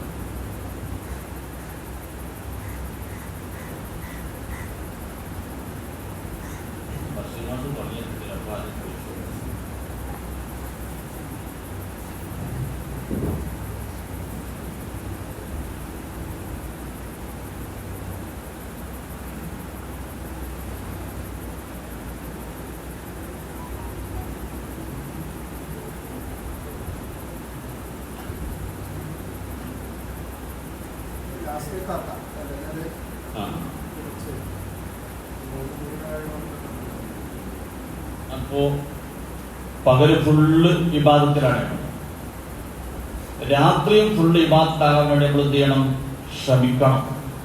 രാത്രിയിൽ ഓരോ സെക്കൻഡ് കഴിയുന്തോറും റമദാന്റെ പവർ കൂടുകയാണ്. അവസാനത്തെ പവർ കൂടി വരികയാണ്. അതിൽ ദുആക്ക് ഉത്തരം കിട്ടുന്ന 2 സന്ദർഭങ്ങളുണ്ട്. ഒന്ന് നോമ്പ് തുറക്കുന്ന സമയം. നോമ്പ് തുറക്കുന്ന സമയം നമ്മൾ ദ്വാരക്കാം. നമുക്ക് അത്യാവശ്യം എന്താ, ഈമാൻ കിട്ടി മരിക്കുക. എനിക്കും എൻ്റെ മക്കൾക്കും ഭാര്യ കുടുംബത്തിനൊക്കെ ഈമാൻ കിട്ടി മരിക്കാൻ തൗഫീഖ് ചെയ്യണം. അത് നോമ്പ് തുറക്കുന്ന സമയത്ത് തോന്ന സമയമുണ്ടല്ലോ, ആ സമയത്ത് ദ്വാരക്കാൻ വേണ്ടി ശ്രമിക്കണം. മറ്റൊന്ന് അത്താഴം കഴിക്കുന്ന സമയം. അത്താഴം കഴിക്കുന്ന സമയം നിയ്യത്ത് വെച്ചുകൊണ്ട് അത്താഴം കഴിച്ചാൽ ഒരൊട്ടകത്തെ അറച്ചുകൊണ്ട് കൂലി കിട്ടുന്നതാണ്. കാരണം നിയ്യത്ത് വെക്കാൻ മറക്കണ സമയമാണ്. നിയ്യത്ത് വെക്കാൻ മറക്കണ സമയമാണ് ഈ അത്താഴത്തിന്റെ ഏർത്തം. ഈ അത്താഴം കഴിക്കുമ്പോൾ സുന്നത്തായ അത്താഴം ഞാൻ കഴിക്കുന്നു, റസൂൽ കൽപ്പിച്ച സുന്നത്തായ അത്താഴം ഞാൻ കഴിക്കുന്നു എന്ന് നിയ്യത്ത് ചെയ്തുകൊണ്ട് അത്താഴം കഴിച്ചാൽ ഒരൊട്ടകത്തെ അറുത്തു കൊടുത്ത കൂലി ആ നിയ്യത്ത് വെച്ചാൽ കിട്ടില്ല. താഴത്ത് നിയ്യത്ത് വെച്ചിട്ട് പള്ളറിയുന്ന അറിയും. ഈ നിയ്യത്ത് വെച്ചാൽ അതിലൂടെ മാത്രം കൂലി കിട്ടും. നോമ്പ് തുറക്കുന്ന സമയത്ത് ഈ കുടുങ്ങിയ സമയത്താണ് ഉത്തരത്തിൽ വല്ലാതെ റസൂൽ നമുക്ക് പഠിപ്പിച്ചു. കുറച്ച് പ്രയാസപ്പെടുമ്പോഴേ നമുക്ക് വിജയിക്കാൻ കഴിയുള്ളൂ.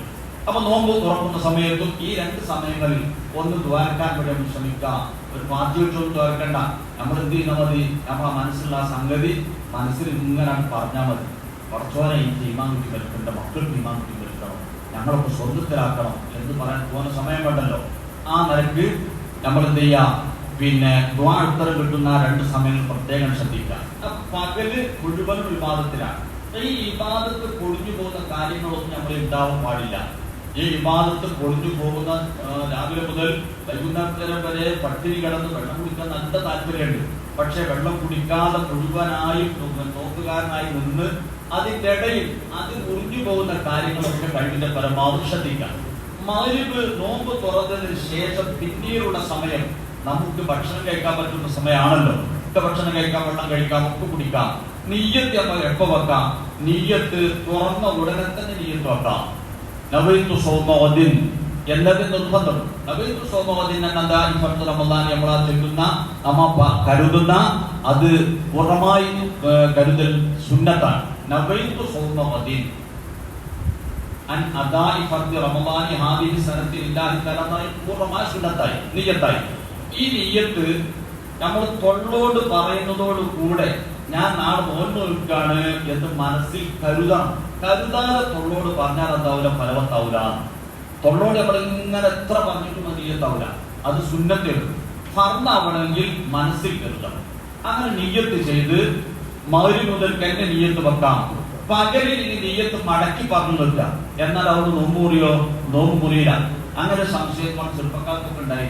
പകലിൽ അവർക്ക് സ്വന്തം നിയ്യത്ത് വീണ്ടും വെച്ചാൽ ആ നോമ്പ് അതുകൊണ്ട് ബാത്തിലാകും. അങ്ങനെ ബാത്തിലാകും മുറിഞ്ഞൂല.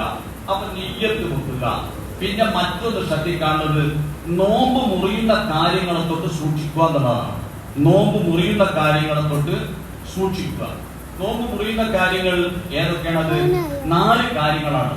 4 കാര്യം. ഒന്ന് ബാലികത്വ ബന്ധം, മറ്റൊന്ന് ഇന്ദ്രിയം പുറപ്പെടുവിക്കുക, മറ്റൊന്ന് ഉണ്ടാക്കി ഛർദ്ദിക്കുക. തൊണ്ടേ കഴിച്ചിട്ടൊക്കെ സ്വയം ഛർദ്ദിക്കുകയാണെങ്കിൽ അതുകൊണ്ട് നോമ്പ് മുറിയില്ല. കൈയിട്ടിട്ടോ അല്ലെങ്കിൽ അങ്ങനെ ഛർദ്ദിക്കാം. മറ്റൊന്ന് ഉള്ളിലേക്ക് വല്ല വസ്തുവും ചേരുക. ഉള്ളി എന്ന് പറയുന്ന സ്ഥലത്തേക്ക് എന്തെങ്കിലും ഒരു സാധനം ചേരുക, അങ്ങോട്ട് എത്തിയാൽ മതി. അത് കഫമായാലും പൂൻപൊട്ടിയുടെ രക്തമായാലും അങ്ങനെ എന്തായാലും ഉള്ളിലേക്ക് എന്തെങ്കിലും ചേർന്നാൽ അതുകൊണ്ട് നോമ്പ് മുറിയും.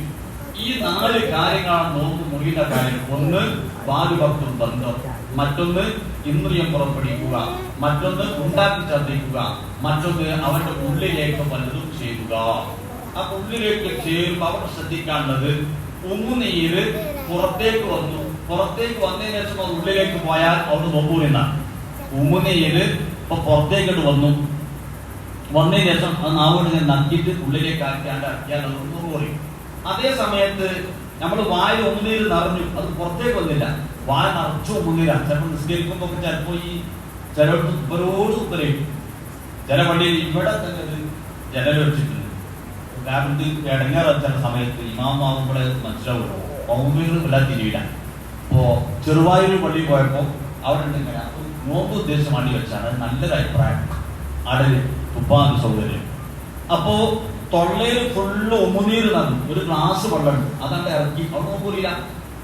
ഒരു ഗ്ലാസ് വെള്ളമായി ഉമ്മറ വിളിച്ചിട്ട് പുറത്തു വന്നിട്ടില്ല, അണ്ട് ഇറക്കി അവിടെ നോക്കൂല. അതേ സമയത്ത് ചെറിയ കഫത്തിന്റെ കഷ്ണം ഉള്ളിലേക്ക് പോയാലോ അതുകൊണ്ട് നോമ്പ് മുറിയും ചെയ്യും.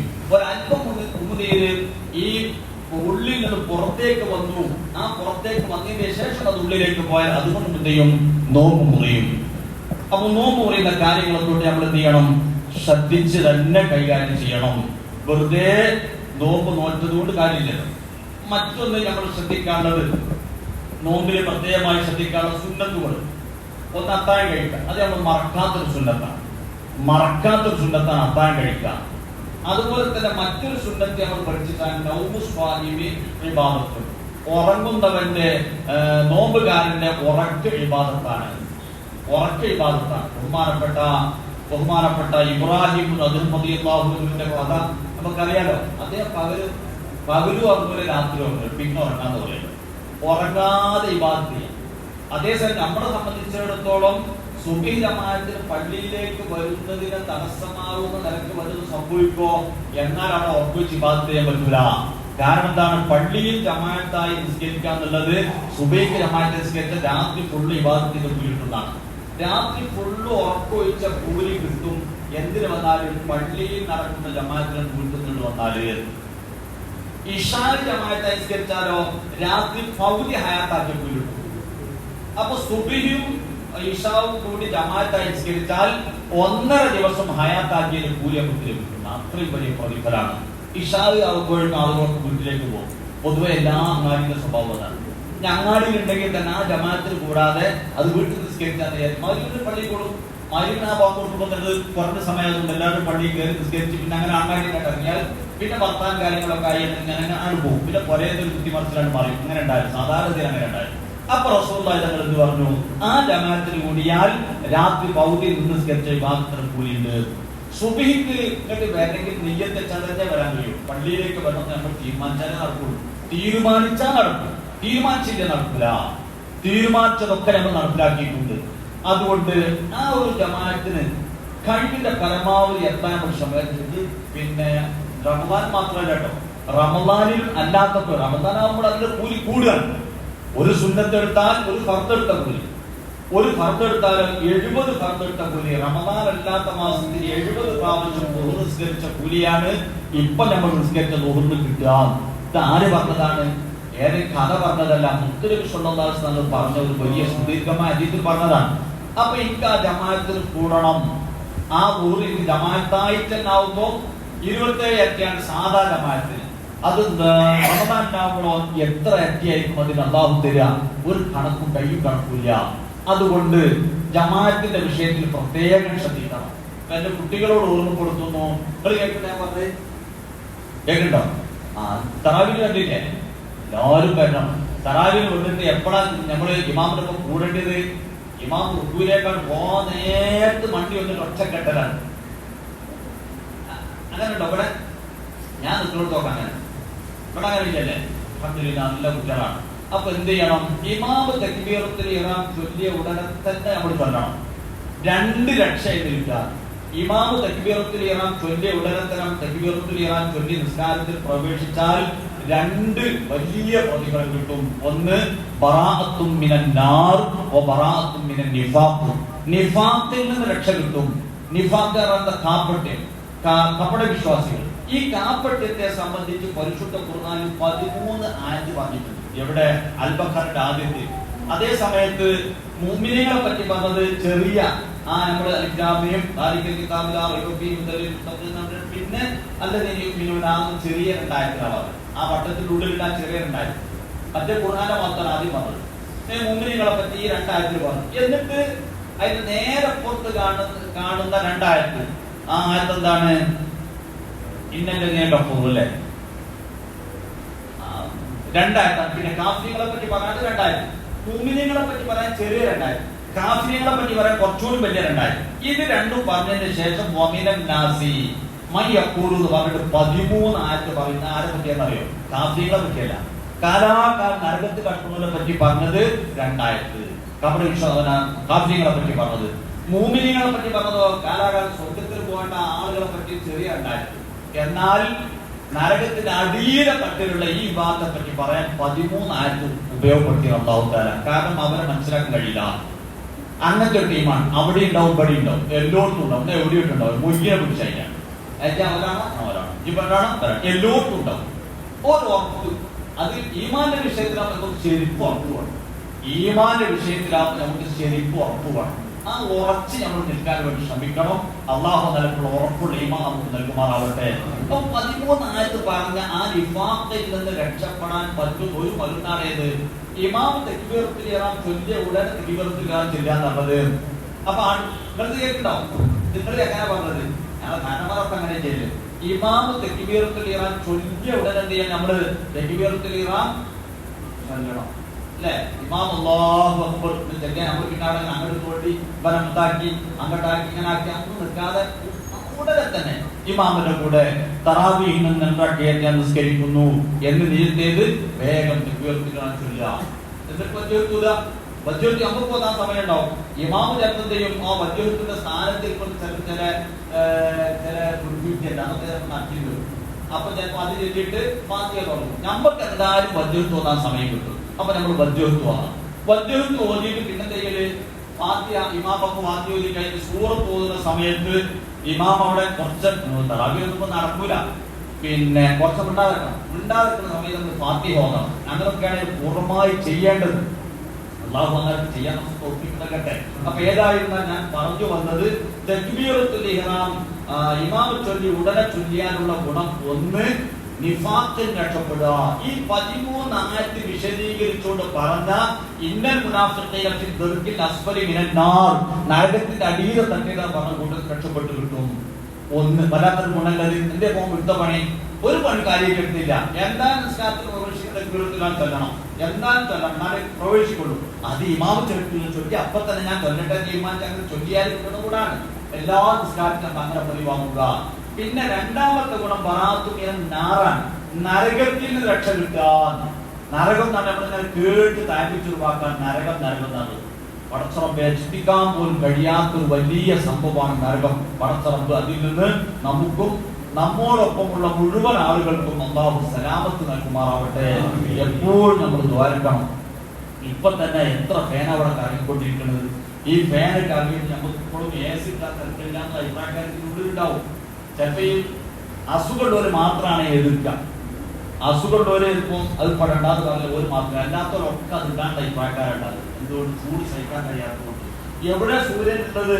14,95,00,000 പരം കിലോമീറ്റർ മീതെ ഉദിച്ച സൂര്യൻ. ആ സൂര്യന്റെ ചൂട് സഹിക്കാൻ കഴിയാതെ AC കറക്കുന്നതൊക്കെയാണ്.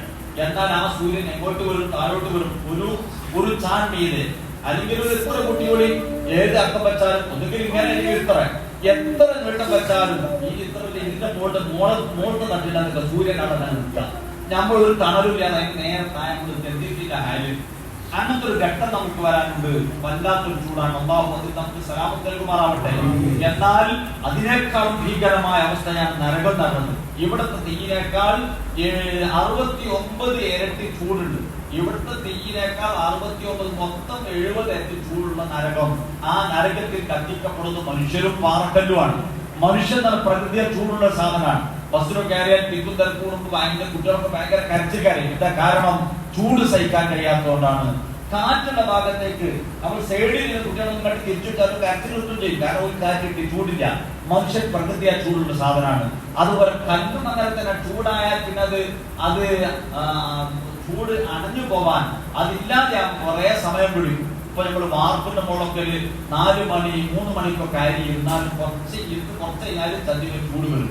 എവിടെ ചൂട് വരും? നേരത്തെ ചൂടായതാണ്. ഇരുമ്പ് ചൂടുള്ളതാണ്, മണലും ചൂടുള്ളതാണ്, കരിങ്കല്ലും ചൂടുള്ളതാണ്. അപ്പൊ ഈ ചൂട് പ്രകൃതിയാ ചൂടുണ്ട് എന്ന് പറയാൻ പറ്റുന്ന 2 വസ്തുക്കൾ കൊല്ലങ്ങളോളം കത്തിക്കപ്പെട്ട് അത് വ്യത്യസ്ത കളറുകളിലായി മാറി ഇപ്പൊ കറുത്തിരുണ്ട എന്തോ ഒരു സാധനമായി ഇങ്ങനെ കത്തിക്കപ്പെട്ടുകൊണ്ടിരിക്കുന്ന ആ തീ, വല്ലാത്തൊരു തീ. ആ തീയിലേക്ക് നമ്മെ വലിച്ചെറിയും. അതിൽ നിന്ന് രക്ഷപ്പെട്ടു കിട്ടാൻ പറ്റിയ ഒരു മരുന്നേതാണ്? ഇമാമ് തക്ബീറത്തുൽ ഇഹ്റാം ചൊല്ലിയ ഉടനെ തക്ബീറത്തുൽ ഇഹ്റാം ചൊല്ലലാണ്. അപ്പൊ ഇതിന് കിട്ടുന്ന ഗുണത്രയാണ്. സംഗതി അലസരാകുന്ന ആളുകളൊക്കെ അലസരാകുന്ന സമയമാണ്. ശ്രദ്ധിച്ചാലോ പെട്ടെന്ന് ചില ആളുകൾ വേഗം കിട്ടും. കാരണം ഇത് മനസ്സിലാക്കിയവരാണ്. അതേ സമയത്ത് ആളുകൾ തിരിഞ്ഞ് അങ്ങോട്ട് നോക്കി ഇങ്ങോട്ട് നോക്കി അങ്ങനെ സമയം അപ്പൂത്ത് ഇമാമിന്റെ ഫാത്തിഹ കഴിഞ്ഞിട്ടുണ്ടാവും. ഈ ഗുണം കിട്ടൂല. ഇമാമ് തക്ബീറത്തുൽ ഇഹ്റാം ചൊല്ലുന്ന നമ്മൾ അവിടെ ഉണ്ടാവില്ല. ഇമാമ് ചൊല്ലിയ ഉടനത്തെ തക്ബീറത്തുൽ ഇഹ്റാം ചൊല്ല. അങ്ങനെ ചൊല്ലിയാൽ ഈ ഗുണം നമുക്ക് നേടിയെടുക്കാൻ കഴിയും. അല്ലാഹു നമുക്ക് തൗഫീഖ് നൽകുമാറാവട്ടെ. അപ്പോൾ ഞാൻ പറഞ്ഞു വന്നത്, അത്താഴം കഴിക്കാത്തത് ആരും മറക്കൂല. അതുപോലെ നോമ്പുകാരന്റെ ഉറക്കും ആരും മറക്കൂല. നോമ്പുകാരന്റെ ഉറക്ക് നേരത്തെ പറഞ്ഞു ബഹുമാനപ്പെട്ട ഇബ്രാഹിം റളിയല്ലാഹു തീരെ ഉറങ്ങാറില്ല. അപ്പോ ഞാൻ അങ്ങോട്ട് വന്നത് ഉറക്കിൽ തന്നത് സുബഹി ജമാഅത്തിൽ ഓട്ടം പറ്റും എങ്കിൽ നമ്മൾ ഉറക്ക് വെച്ച് ഇബാദത്ത് ചെയ്യാൻ പാടില്ല. അതേസമയം സുബഹി ജമാഅത്തിൽ പോകാൻ കഴിയും എന്ന നിലക്കാണെങ്കിലോ കഴിയുന്ന പരമാവധി എത്ര അങ്ങോട്ട് കിട്ടുമോ അത്രയും അങ്ങോട്ട് പിടിക്കുക. പിന്നെ അത്താഴത്തിന് നേരത്തെ എഴുന്നേറ്റ് അത്താഴം കഴിച്ച് ആ സമയത്ത് 2 റക്അത്ത് നിസ്കരിച്ച് അല്ലാഹുവിനോട് നമ്മൾ മനസ്സറിഞ്ഞ് പറയുക, പടച്ചോനെ എനിക്ക് രക്ഷപ്പെടുത്തണം, എന്റെ ഉമ്മാനെ രക്ഷപ്പെടുത്തണം, ബാപ്പാനെ രക്ഷപ്പെടുത്തണം എന്ന് മനസ്സറിഞ്ഞ് പറഞ്ഞാൽ അല്ലാഹു കബൂലാക്കും. അപ്പോ അത്താഴം കഴിക്കുക. മറ്റൊന്ന്, അത്താഴത്തെ നല്ലോണം പിന്തിക്കണമെന്നാണ്. അത്താഴം കഴിച്ചു കഴിഞ്ഞാൽ 50 ആയത്ത് ഓതി കഴിയുമ്പോഴേക്കും സുബഹി ബാങ്ക് കൊടുക്കും. ആ തരത്തിൽ പിന്തിക്കണം. പഴയ ചെറുപ്പത്തിലൊക്കെ ഏകദേശം 2 മണി 1 മണിക്ക് എഴുന്നേറ്റത് കഴിക്കുക. വാച്ച് ക്ലോക്കും മറ്റു സൗകര്യങ്ങളൊന്നും ഇല്ലല്ലോ. എന്നിട്ട് പിന്നെ ഒരു ഘട്ടം, ആ ഘട്ടത്തിൽ സുബഹി എന്തായാലും പോയിട്ടുണ്ടാവും. സുബഹി കിട്ടൂല. ആ നിലയ്ക്ക് ആ ഉറപ്പ്. ആ ഒരു അവസ്ഥ ഇവിടെ വാക്കാണ്ടായിരുന്ന നമ്മുടെ നാട്ടിൽ ഉണ്ടായിരുന്ന അവസ്ഥയാണ്. ഇവിടെ അങ്ങനെ ഉണ്ടായിരുന്ന ഇവിടെ നേരത്തെ നഗാരം പൊട്ടിട്ടൊക്കെ ഇവിടെ കുറ്റം കിട്ടില്ല. നമ്മുടെ നാട്ടിൽ കുറ്റം കിട്ടില്ല. അപ്പൊ അതല്ല ചെയ്യേണ്ടത് എങ്ങനെയാണ്? 50 ആയത്ത് ഓതി കഴിഞ്ഞാൽ വജ്രാവും സുബിയാൻ കൊടുക്കണം. ആ നിലയ്ക്ക് അത്താഴത്തെ പിന്തിക്കൽ സുന്നത്തുണ്ട്. അത്താഴത്തെ പിന്തിക്കുക. വലിയ ശുദ്ധി ഉണ്ടെങ്കിലോ ഫജ്റിന്റെ മുമ്പ് തന്നെ കുളിക്കൽ സുന്നത്താണ്. അത്താഴ സമയത്ത് സുഗന്ധം പുരുഷന്റെ പ്രത്യേക സുന്നത്തുണ്ട്. ആ വാസന പകലുണ്ടായി പ്രശ്നമില്ല. നേരത്തെ അത്താഴ സമയത്ത് പൂശിയാം, അതിന്റെ വാസന ശരീരത്തിൽ നിലനിന്നു. സുബഹിക്കുന്നപ്പോഴുണ്ട്, അസറിനപ്പോഴുണ്ട്, അതിന് കുഴപ്പമില്ല, അത് നിലനിന്ന് വന്നതുകൊണ്ട്. അതേ സമയത്ത് പകൽ സുഗന്ധം പൂശൽ എന്താണ്? കറാഹത്താണ്. പകലിൽ അതൊക്കെ ഉപേക്ഷിക്കൽ സുന്നത്താണ്. എല്ലാ ഹറാമിനെ തൊട്ടും ശരീരത്തെ തടയുക. ശരീരത്തെ തൊട്ട് തടയുക. ഇത് നോമ്പിലെ പ്രത്യേക സുന്നത്താണ്. ഹറാമിനെ തൊട്ട് ശരീരത്തെ തടയുക എപ്പോഴും നിർബന്ധമുള്ള സംഗതിയാണ്. ഒരു ഹറാമിലേക്കും പോകാൻ പാടില്ല. എന്നാൽ ഹറാമ് വന്നപ്പോ അങ്ങോട്ട് തീരെ നോക്കാതെന്നാൽ ഹറാമിനെ തൊട്ട് തടഞ്ഞ നിർബന്ധം ചെയ്ത കൂലി കിട്ടും, ഈ സുന്നത്തിന്റെ കൂലി നോമ്പിൽ കിട്ടുന്ന. ഇത് രണ്ടും കിട്ടും. അപ്പൊ അതുകൊണ്ട് അങ്ങനത്തെ വിഷയത്തിലേക്കേ ചിന്തിച്ചു പോകാൻ പാടില്ല. ഒരാൾ ചീത്ത പറഞ്ഞാൽ പറയേണ്ടത് നോമ്പുകാരനാണ്. മനസ്സിലെങ്കിലും പറഞ്ഞിട്ട് എന്ത് ചെയ്യണം? അവിടെ രക്ഷപ്പെടേണ്ടതുണ്ട്. മറ്റൊന്ന്, പിന്നെ ആഗ്രഹങ്ങൾ. അത് കഴിവിന്റെ പരമാവധി സുബ്ഹത്ത് ഷഹവത്ത്, തിരിച്ചറിയാത്ത ഹറാമോ ഹലാലോ നല്ലതോ ചീത്തയോ തിരിച്ചറിയാത്ത കാര്യങ്ങൾ തൊട്ട് ഉപേക്ഷിക്കുക. അതുപോലെ വികാരങ്ങളെ തൊട്ട് ഒഴിവാക്കുക. വികാരങ്ങൾ ഇങ്ങനെ പലതും ചിന്തിച്ച് സമയം കളയാതെ, നമുക്ക് ചിന്തിക്കാൻ ഒരുപാട് കാര്യങ്ങളുണ്ടല്ലോ, അങ്ങനത്തെ നല്ല കാര്യങ്ങൾ ചിന്തിക്കുക. മറ്റൊന്ന്, പരിശുദ്ധ ഖുർആൻ പാരായണം നല്ലതുപോലെ വർദ്ധിപ്പിക്കുക. പരിശുദ്ധ ഖുർആൻ പാരായണം നാം കഴിവിന്റെ പരമാവധി നേരത്തെ ഒരു ഖത്മ് തീർക്കുകയും ചുറ്റി 2 ഖത്മിനെ ആക്കാൻ ശ്രമിക്കുക. മഹാന്മാരെ പോലെയായി നമുക്ക് പോകാൻ കഴിയൂല എന്ന് വിചാരിക്കാൻ പാടില്ല. നമ്മൾ ശ്രമിക്കണം. അങ്ങനെ മുസാഫിക്ക് കുറച്ചായിട്ട് ഓതുമ്പോഴേക്ക് ഉറപ്പ് തൂക്കിയാൽ മുസാഫോട് വെച്ചിട്ട് അപ്പൊ നമ്മൾ ഉറങ്ങണം. അപ്പൊ ശരീരത്തിന്റെ ഹക്കതാണ്, അപ്പൊ അത് വീട്ടലാണ്. അല്ലെങ്കിൽ നമ്മൾ പോകാൻ പാടില്ല, പോയി ഒന്ന് കൊടുത്തിട്ട് മുഖം കഴിഞ്ഞിട്ടോ പോകാൻ ശ്രമിക്കാം. ഇല്ല പോണില്ലെങ്കിൽ നമുക്ക് കിടത്ത് ഉറങ്ങിയാൽ അത് ശരിയാവും. അങ്ങനെ നമ്മൾ ചെയ്യണം. പരിശുദ്ധ ഖുർആൻ കഴിവിന്റെ പരമാവധി ഓതുക. സ്വതക്ക വർദ്ധിപ്പിക്കുക. ദാനധർമ്മങ്ങൾ. ഇപ്പൊ പ്രത്യേകിച്ച് SYSന്റെ ഒരു പ്രത്യേക ഒരു ഫണ്ട് നടത്തുന്നുണ്ട്. എന്നും ഫണ്ട് തന്നെയാണ്. അത് ലോകം ഉണ്ടായ അന്ന് മുതൽക്കേ തുടങ്ങിയതാണ് ഈ ഫണ്ടും പിരിവും ഒക്കെ. ഇപ്പോ റിലീഫും അതുപോലെ പല സഹായങ്ങളും പല ഭാഗത്തു നിന്നും, പ്രത്യേകിച്ച് സക്കാത്തിന്റെ ഒരു ചർച്ച നടക്കുന്ന ഒരു കാലാണല്ലോ. സക്കാത്തിന്റെ കാശ് കൊണ്ട് മറ്റുള്ളവർക്ക് എന്തും ചെയ്യാം. അവർക്ക് ബിൽഡിംഗ് ഉണ്ടാക്കാം, പിന്നെ കല്യാണത്തിന് കൊടുക്കാം, അതുപോലെ പ്രവർത്തനം നടത്താം. ഇങ്ങനെ എല്ലാ സംഗതിക്കും അവർക്ക് ഉപയോഗപ്പെടുത്താൻ കഴിയും. പക്ഷെ നമ്മളെ സംബന്ധിച്ചോളം സക്കാത്ത് എന്നുള്ളത് അവകാശികൾക്ക് കൊടുക്കണം. ഒരു കിട്ടിയതിന് ശേഷം നമുക്ക് തന്നെയാണ് പ്രവർത്തനത്തിന് കുഴപ്പമില്ല. അതുപോലെ സ്വതക്കൻ അത് ആ സ്വതക്കോടെ നമുക്ക് ചെയ്യാം. അതേ സമയത്ത് നമ്മൾ കൊടുക്കാനുള്ള, ഞാൻ ഇപ്പൊ സക്കാത്ത് കൊടുക്കാണ്ട് ആ സക്കാത്ത് കൊടുക്കാനുള്ള സംഖ്യകളൊക്കെ പാട് ഈ പള്ളിക്ക് വൈകിട്ടാൻ കൊടുത്താൽ അതിന് സക്കാത്ത് വീടില്ല. അതുപോലെ SYS സ്വാതന്ത്ര്യത്തിന് ഒന്നായിട്ടാണ് കൊടുത്തു, അതുകൊണ്ട് സക്കാത്ത് വീടില്ല. സക്കാത്ത് ആ പറഞ്ഞ അവകാശം കൊടുത്തേ പറ്റൂ. അതിന്റെ ചർച്ചകൾ നിങ്ങളൊക്കെ കേട്ടിട്ടുണ്ടാവും. നമ്മളുമായി ബന്ധപ്പെട്ട ആരെങ്കിലും അത്തരം ഏടാകൂടത്തിൽ പെട്ടുകയാണെങ്കിൽ അവരെ പറഞ്ഞ് ബോധ്യപ്പെടുത്തുകയും വേണം. ബോധ്യപ്പെടുത്തുക എന്ന് പറഞ്ഞാൽ അത് നമ്മൾ ബുദ്ധിപരമായി പറഞ്ഞു കൊടുക്കുക. ഇത് പിന്നെ വ്യക്തിപരമായി നിർബന്ധമുള്ള ആളുകൾക്ക് 8 അവകാശികൾ. നമ്മുടെ നാട്ടിൽ ഏകദേശം 5 അവകാശികളൊക്കെ ഉണ്ടാവുള്ളൂ. മറ്റൊന്നും നമ്മുടെ നാട്ടിൽ ഉണ്ടാവില്ല. ഈ 5 അവകാശികൾക്ക് നമ്മൾ കൊടുത്താൽ സക്കാത്ത് വീടും എന്ന് ആരും പറയണം, മറ്റൊരു പറയുന്നു. ഇവർ കൊടുത്താൽ വീടുന്നവർക്ക് ഇത്തരാവില്ലല്ലോ. അതേസമയം നമ്മൾ പറഞ്ഞ ഇവർക്ക് കൊടുക്കാൻ പറ്റുള്ളൂ. ഇതിന്റെ റിസൾട്ട് അറിയാൻ എപ്പോഴാണ് എത്തിയതിനു ശേഷമാണ് മനസ്സിലായത്. അപ്പൊ നമ്മൾക്ക് കൊടുത്താൽ ശരിയാവില്ല എന്നൊക്കെ അഭിപ്രായം. ശരിയാവും, അതേസമയത്ത് ഓരോ ശരിയാവില്ല. അപ്പൊ ഓരും ശരിയാവും എന്ന് സമ്മതിക്കുന്ന വിഷയത്തിൽ കൊടുക്കാൻ ഏറ്റവും നല്ലത്. ഓരും ഈ 8 വിഭാഗത്തിൽപ്പെട്ടപ്പോ നമ്മുടെ നാട്ടിലെ 5 വിഭാഗമാണെങ്കിൽ 5 വിഭാഗം. ആ 5 വിഭാഗത്തിൽ സക്കാത്ത് കൊടുത്താൽ സ്വഹീഹാകും, വീടും എന്ന് അവരും പറയുന്നു. അപ്പൊ അവരും സ്വഹീഹാന്ന് പറയുന്നു, നമ്മൾ എന്തായാലും പറയുന്നു ഒരു കൊടുക്കല്ല നല്ലത് എന്ന് നമ്മൾ എന്ത് ചെയ്യാം, അവരോട് ബുദ്ധിപരമായി പറഞ്ഞ് മനസ്സിലാക്കി കൊടുക്കാം. അതേ സമയത്ത് അവര് മറ്റു പലരും ചിന്തിച്ച് പത്രം നടത്താൻ മറ്റേയൊക്കെ പറഞ്ഞ് പോലെ ബോധ്യപ്പെടുത്തിയിട്ടുണ്ടാവും. നമ്മൾ ഈ നിരക്ക് പറഞ്ഞു കൊടുക്കാം, ആ നിരക്ക് പറഞ്ഞു കൊടുക്കുമ്പോൾ ചിന്തിക്കും. ഏതുപോലെ ഇപ്പൊ ഇന്നലെ ഒരു പത്രത്തിൽ 4 മിനിറ്റ് വ്യത്യാസമുണ്ട് മഗ്‌രിബ് ബാങ്ക്. ഒരു പത്രത്തിൽ, നമ്മളെ സുന്നി പത്രത്തിലല്ല, മറ്റൊരു വിഭാഗത്തിന്റെ പത്രത്തിൽ 4 മിനിറ്റ് അവർ വാങ്ങുകൊടുത്ത് 44 നമ്മളെ വാങ്ങും, 40 അവരെ വാങ്ങും. ഇപ്പോ 40 നമ്മൾ എന്ത് ചെയ്തു, നോമ്പ് തുറന്ന് ഓരോ വാങ്ങിട്ട് നിൽക്കാം. എന്നാൽ എന്താ കഴിയുക, 44 വരെ നീട്ടിയാൽ അവരെ വീക്ഷണത്തിൽ ഒരു പക്ഷെ അവർ പറയും കറാത്ത് എന്ന് പറയും, പിന്തിച്ചു എന്നല്ലേ. അതേ സമയത്തോ നേരത്തെ മുറിച്ച് അത് സമയം ഉമ്മാണ് മുറിച്ചറിയാൻ ആ നോമ്പ് ബാധ്യതയാണ്, നോമ്പ് കിട്ടാതെ വരികയാണ്. പരമാവധി നമ്മൾ കിട്ടിയാൽ ഒരു കറാത്ത് സമയമായിട്ട് പിന്നെ കാത്തുന്നുള്ള ഒരു കറാത്ത് ഉണ്ടാക്കാവില്ല. നമ്മളെ വീക്ഷണ പ്രകാരം സമയമായിട്ട് പിന്നെ ഇങ്ങനെ കാത്തിക്കാന്നുള്ളതാണ് കറാത്തേക്ക്. സമയത്ത് പിന്നെ നോമ്പുറക്കാൻ നിൽക്കാൻ അത് പാടില്ല. സമയമായ സുന്നത്താണ്. അപ്പൊ ഒന്ന് പെൻഡിച്ച് 4 മിനിറ്റ് കഴിഞ്ഞിട്ടാണ് നമ്മൾ വാങ്ങിക്കൊടുക്കുന്നത്. അപ്പൊ നമ്മളെ വാങ്ങാണ് ശരിയെന്ന് ബോധ്യപ്പെടണം. അവിടെ റിസൾട്ട് ഉണ്ടാവില്ല. അവിടെ എത്തിയ ശേഷം നമ്മൾ തിരിച്ചു വന്നിട്ട് ആൾക്കാർക്ക് ശരിക്കും നോമ്പ് കൊടുക്കാൻ കഴിയൂലല്ലോ. അപ്പൊ അതുകൊണ്ട് അങ്ങനത്തെ ആളോട് പറയാം, ഈ 44 നോമ്പ് തുറന്നാൽ ശരിയാവുന്നല്ലേ ഞങ്ങളുടെ അഭിപ്രായം, അതന്നെ ഞങ്ങളുടെ അഭിപ്രായം. അപ്പൊ രണ്ടുകൂടി ശരിയാന്ന് പറഞ്ഞാൽ ഇത് ചെയ്യില്ല നമുക്ക് നല്ലത് എന്ന് പറഞ്ഞ് ബുദ്ധിപരമായി സംസാരിച്ചാൽ ഒരു വിധം മറ്റേ വിധേയത്തെ തലയിൽ കയറാത്തവരൊക്കെ സമ്മതിച്ചു വരും. അപ്പൊ അതുകൊണ്ട് അത് നമ്മൾ എന്ത് ചെയ്യാൻ പ്രത്യേകം ശ്രദ്ധിക്കണം. ഇനി അത്താഴ സമയത്തും അങ്ങനെ ഉണ്ടോന്നുള്ളത് ഞാൻ ശ്രദ്ധിച്ചിട്ടില്ല. ഉണ്ടാവാൻ സാധ്യത ഏറെ.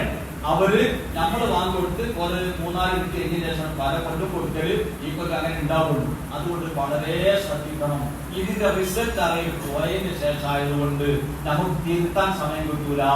അതുകൊണ്ട് വളരെ ശ്രദ്ധിച്ചുകൊണ്ടായിരിക്കും നോമ്പ് തുറക്കുന്നതും നോമ്പ് നോൽക്കുന്നതും എന്ന് ഓർമ്മപ്പെടുത്തുന്നു. അപ്പൊ സ്വതക്ക ചെയ്യാന്ന് നമുക്ക് ഞാൻ പറഞ്ഞു, സ്പേസിൽ ആ ഫണ്ട് നടക്കുന്നതിന് നമ്മൾ കഴിയുന്ന പരമാവധി ചെയ്യണം. പിന്നെ മറ്റൊന്ന് എഴുത്തിക്കാവ് ജൽസ എന്ന് പറയുമ്പോൾ പള്ളിണ്ടായ ഇവിടെ നടക്കുന്ന സംഭവമാണ്. അവസാനത്തെ 10-22 രാവിലെ വലിയ ചടങ്ങുകളായി ഇവിടെ നടക്കാറുള്ളത്. അതിനുശേഷമാണ് അവൻ മഴദിന് വരെ, മഴദിന് ശേഷം വന്നതും അവിടുത്തെ പള്ളിയൊക്കെ ശേഷം എല്ലാ സ്ഥലത്തും, ഇപ്പൊ എല്ലാ സ്ഥലത്തും ഉണ്ടാകുന്നില്ല, വളരെ സന്തോഷം തന്നെ. അപ്പൊ നമ്മൾ നമ്മുടെ പള്ളിയിൽ എത്തുക എന്നുള്ളത് അത് നമ്മളുടെ ചില ജലോട്ട് വേണം. നമ്മളെ പള്ളിയിൽ ജമാഅത്ത് ഇറക്കാൻ ഞാൻ ഉത്തരവാദിയാണ്. അപ്പൊ നമ്മൾ എന്ത് ചെയ്യണം? നമ്മുടെ പള്ളിയിൽ നടക്കുന്ന ജമാഅത്തിൽ എത്താൻ വേണ്ടി ശ്രമിക്കണം. നമ്മുടെ പള്ളിയിൽ നടക്കുന്ന ജുമയ്ക്ക് എത്താൻ വേണ്ടി പ്രത്യേകം ശ്രമിക്കണം. അത് ഞാൻ എത്താൻ എനിക്ക് കുറവാണ് വരുമോ എന്നിങ്ങനെ ഒരു പേടി നമുക്ക് വേണം. അപ്പൊ ജമാഅത്ത് പള്ളിയിൽ തന്നെ എത്തുക, കഴിക്കുന്ന പരമാവധി അതിന് ശ്രമിക്കണം. നമ്മൾക്ക് ചില വിഷയങ്ങൾ ഞാൻ അത് ബേജാറാണ്. അപ്പൊ അത് നമ്മൾ പ്രത്യേകം ശ്രദ്ധിക്കാം. അപ്പൊ ഇത്തിക്കാഫിന്റെ വിഷയത്തിൽ ശ്രദ്ധിക്കുക. അതിപ്പോ ഈ യുദ്ധം ഇത്തിക്കാഫാണ്. ഇത്തിക്കാഫ് ഇരിക്കാൻ അതിന്റെ ഒരു ഭാഷാ പ്രയോഗമാണ്. ഇരിക്കാൻ നിന്നാലും കിടന്നാലും ഒക്കെ അനുകൂലിട്ടു. പള്ളിയിൽ കയറി ഉടനെ തന്നെ ഇത്തിക്കാഫ് പുറത്തും ഇത്തിക്കാഫ് നീയത്ത് പറ്റും. പള്ളി പുറത്തുള്ള സ്ഥലമാണ് അല്ലെ, കൂടിലോട്ട് അവിടെ പറ്റും. അപ്പോ ഇവിടെ വെച്ച് നമ്മള് അനാവശ്യം പ്രത്യേകം ശ്രദ്ധിക്കുമാണ്. ഇരിക്കാൻ പറ്റുന്ന പള്ളിയെ വഖഫ് ചെയ്ത സ്ഥലത്ത് അനാവശ്യ സംസാരങ്ങൾ കഴിവിന്റെ പരമാവധി നമ്മൾ ഉപേക്ഷിക്കുകയും വേണം. അങ്ങനെ ഇരിക്കാതിരിക്കുന്ന പരിപാടി നമ്മൾ ചെയ്യണം. പള്ളിയെക്കാൾ വീട്ടിൽ പഴയ കാലങ്ങളിലൊക്കെ അങ്ങനെ നിസ്കരിക്കാനുള്ള ഒരു റൂം, ആ റൂമിൽ പള്ളിയായി വഖഫ് ചെയ്യാം. അങ്ങനെ വഖഫ് ചെയ്താൽ പെണ്ണുങ്ങൾക്ക് അവിടെ ഇരിക്കാതിരിക്കുന്ന കുഴപ്പമുണ്ടോ? ഒരു കുഴപ്പമില്ല. അതേ സമയത്ത് ശുദ്ധിയില്ലാത്ത സമയത്ത് അവിടെ പോയി കയറിയിരിക്കലൊക്കെ തെറ്റുമായി വരും, അത് കുറ്റായി വരും. അങ്ങനെ ചെയ്യാൻ പറ്റുന്ന പക്ഷെ നല്ലോണം ശ്രദ്ധിച്ച് കൈകാര്യം ചെയ്യാൻ പറ്റുള്ളൂ എന്ന് മാത്രം. കാരണം അത് നമ്മുടെ കാലം കഴിഞ്ഞാൽ പിന്നെ അത് എന്താവുന്നൊന്നും പറയാൻ പറ്റൂല. പരിപാലിക്കാൻ ആളുണ്ടാവും. പള്ളിയൊക്കെ പരിപാലിക്കപ്പെടാത്ത ഒരു സാഹചര്യത്തിലേക്കാണ് മൊത്തത്തിൽ പോകുന്നത്. ഇടിക്കലും പൊളിക്കലും തകർക്കലും നടന്നുകൊണ്ടേയിരിക്കാൻ എന്തൊക്കെ നടക്കുന്നറിയില്ല. അതുകൊണ്ട് വീട്ടിൽ അത് ചെയ്യും പ്രത്യേകം ശ്രദ്ധിക്കണം. അങ്ങനെയും പെണ്ണുങ്ങൾക്ക് ഇരിക്കാൻ പറ്റും. മറ്റു എല്ലാ നന്മകളും നമ്മൾ ചെയ്യാൻ വേണ്ടി ശ്രദ്ധിക്കണം. അതുപോലെ മറ്റൊന്ന് നോമ്പുകാരനെ നോമ്പ് തുറപ്പിക്കുക. ആ വിഷയം പറഞ്ഞപ്പോ പിള്ളേർ നോമ്പുപ്പെടുത്തിയതുപോലെ അബൂബക്കർ അബ്ദുറഹ്മാൻ, മുഹമ്മദ് അബ്ദുറഹ്മാൻ എന്ന ആള് നമുക്ക് കാശ് തരാന്ന് പറഞ്ഞ് കുറച്ച് കാശ് എത്തിയിട്ടുണ്ട്. അപ്പൊ നോമ്പ് തുറക്കാൻ ആളുകൾ ഇവിടെ കൂടുക, അതിലേക്ക് വേണ്ട ഹെൽപ്പ് നമ്മൾ ചെയ്ത് കൊടുക്കാം. തന്ന പൈസ കുറവുണ്ടെങ്കിൽ നമ്മളെപ്പുറത്ത് ഒരാൾ നോമ്പ് തുറന്നാൽ കിട്ടുന്ന ഗുണങ്ങൾ ഒരുപാട് ആൾ കൂടി തുറക്കും. നമ്മൾ കുറച്ച് ഈത്തപ്പഴമായി കൊടുത്തിട്ടുള്ളൂ, എന്നാലും അതിൻ്റെതായ പ്രതിഫലം കിട്ടുന്ന അതിൻ്റെതായ പ്രതിഫലം നമുക്ക് കിട്ടും. അപ്പൊ ആ വിഷയത്തിൽ ഒക്കെ എന്ത് ചെയ്യാം? സജീവമായ പങ്കാളിത്തം വേണം. വീട്ടിൽ നമ്മൾ നോമ്പ് തുറപ്പിക്കാം. വീട്ടിൽ അത് വലിയ സംഭവമാക്കി അങ്ങനത്തെ മാലിന്യങ്ങൾ കഥാക്കി ഒരു തറാവിസ്കരിക്കാൻ പറ്റാത്ത കോലത്തിലാക്കി അങ്ങനത്തെ തുറന്നൊന്നും വേണ്ട. നമ്മളെ വീട്ടിലേക്ക് നമ്മൾക്ക് ഉണ്ടാക്കുന്ന ഭക്ഷണത്തിലേക്ക് 1-2 ആൾ ക്ഷണിച്ചാൽ ഏറൂല. ഒരാൾ ക്ഷണിക്കുക, 2 ആൾ ക്ഷണിക്കുക, ആ ഉണ്ടായിരിക്കാൻ പറ്റും. വേറെ ഉണ്ടാണ് ഗ്ലാസ് ഒന്ന് വേറെ വേണ്ടി, പ്ലേറ്റ് ഒന്ന് വേറെ വേണ്ടിയിട്ടുള്ളൂ. അത് ഉണ്ടാവുകയില്ല. ആ ഉള്ള സാധനം മതി. അങ്ങനെ ക്ഷണിച്ച് നോമ്പ് തുറക്കാൻ കൂടുതലാണ് നോമ്പ് തുറപ്പിക്കുക. അതും നമ്മൾ ശ്രദ്ധിക്കണം. ഈ കാര്യങ്ങളൊക്കെ പ്രത്യേകം ശ്രദ്ധിക്കേണ്ട കാര്യങ്ങളാണ്. ഇത് അവസാനത്തെ 10 ഒന്നുകൂടി ശ്രദ്ധിക്കേണ്ട വിഷയങ്ങളാണ്. നോമ്പ് തുറപ്പിക്കലും ഇത്തിക്കാഫിരിക്കലും അങ്ങനെ വിഷയങ്ങളൊക്കെ അവസാനത്തെ 10 ഒന്നും കൂടി ശ്രദ്ധിച്ചുകൊണ്ട് ചെയ്യാൻ വേണ്ടി ശ്രമിക്കണം. പിന്നെ നോമ്പ് തുറക്കേണ്ടത് അത് കാരക്ക ഉണ്ടാവണം. കാരക്ക 3 കാരക്ക ചീളല്ല, 3 കാരക്ക ഉണ്ടായിരിക്കണം. എന്ത് ചെയ്യേണ്ടത്? നോമ്പ് തുറക്കേണ്ടത് ഈത്തപ്പഴം, പിന്നെ ഈത്തപ്പഴല്ലെങ്കിൽ പിന്നെ കാരക്കല്ലെങ്കിൽ പിന്നെ വെള്ളം.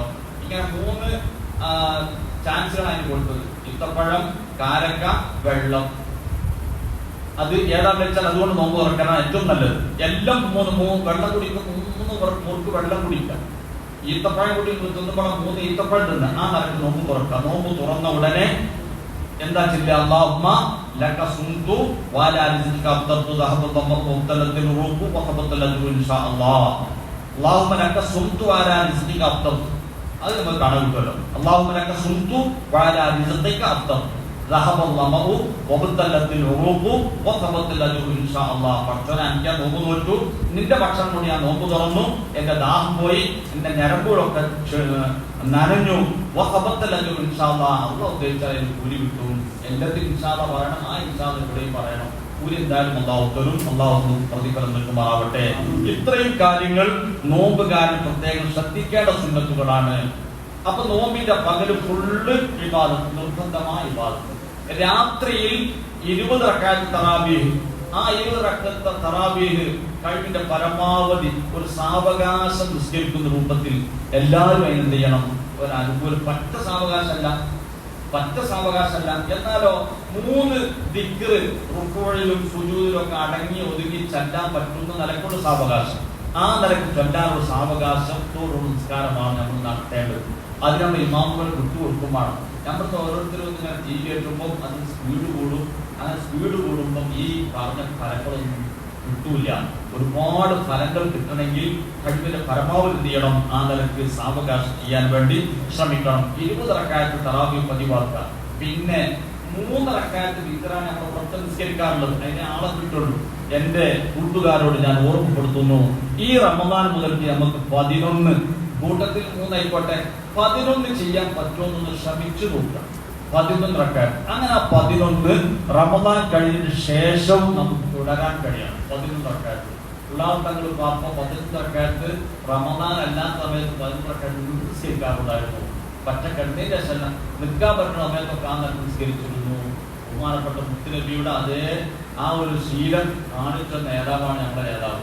അപ്പൊ നമ്മള് പിന്നെ ഒന്ന് ചെയ്തു നോക്കുക, നടക്കുക നടക്കൂലേ.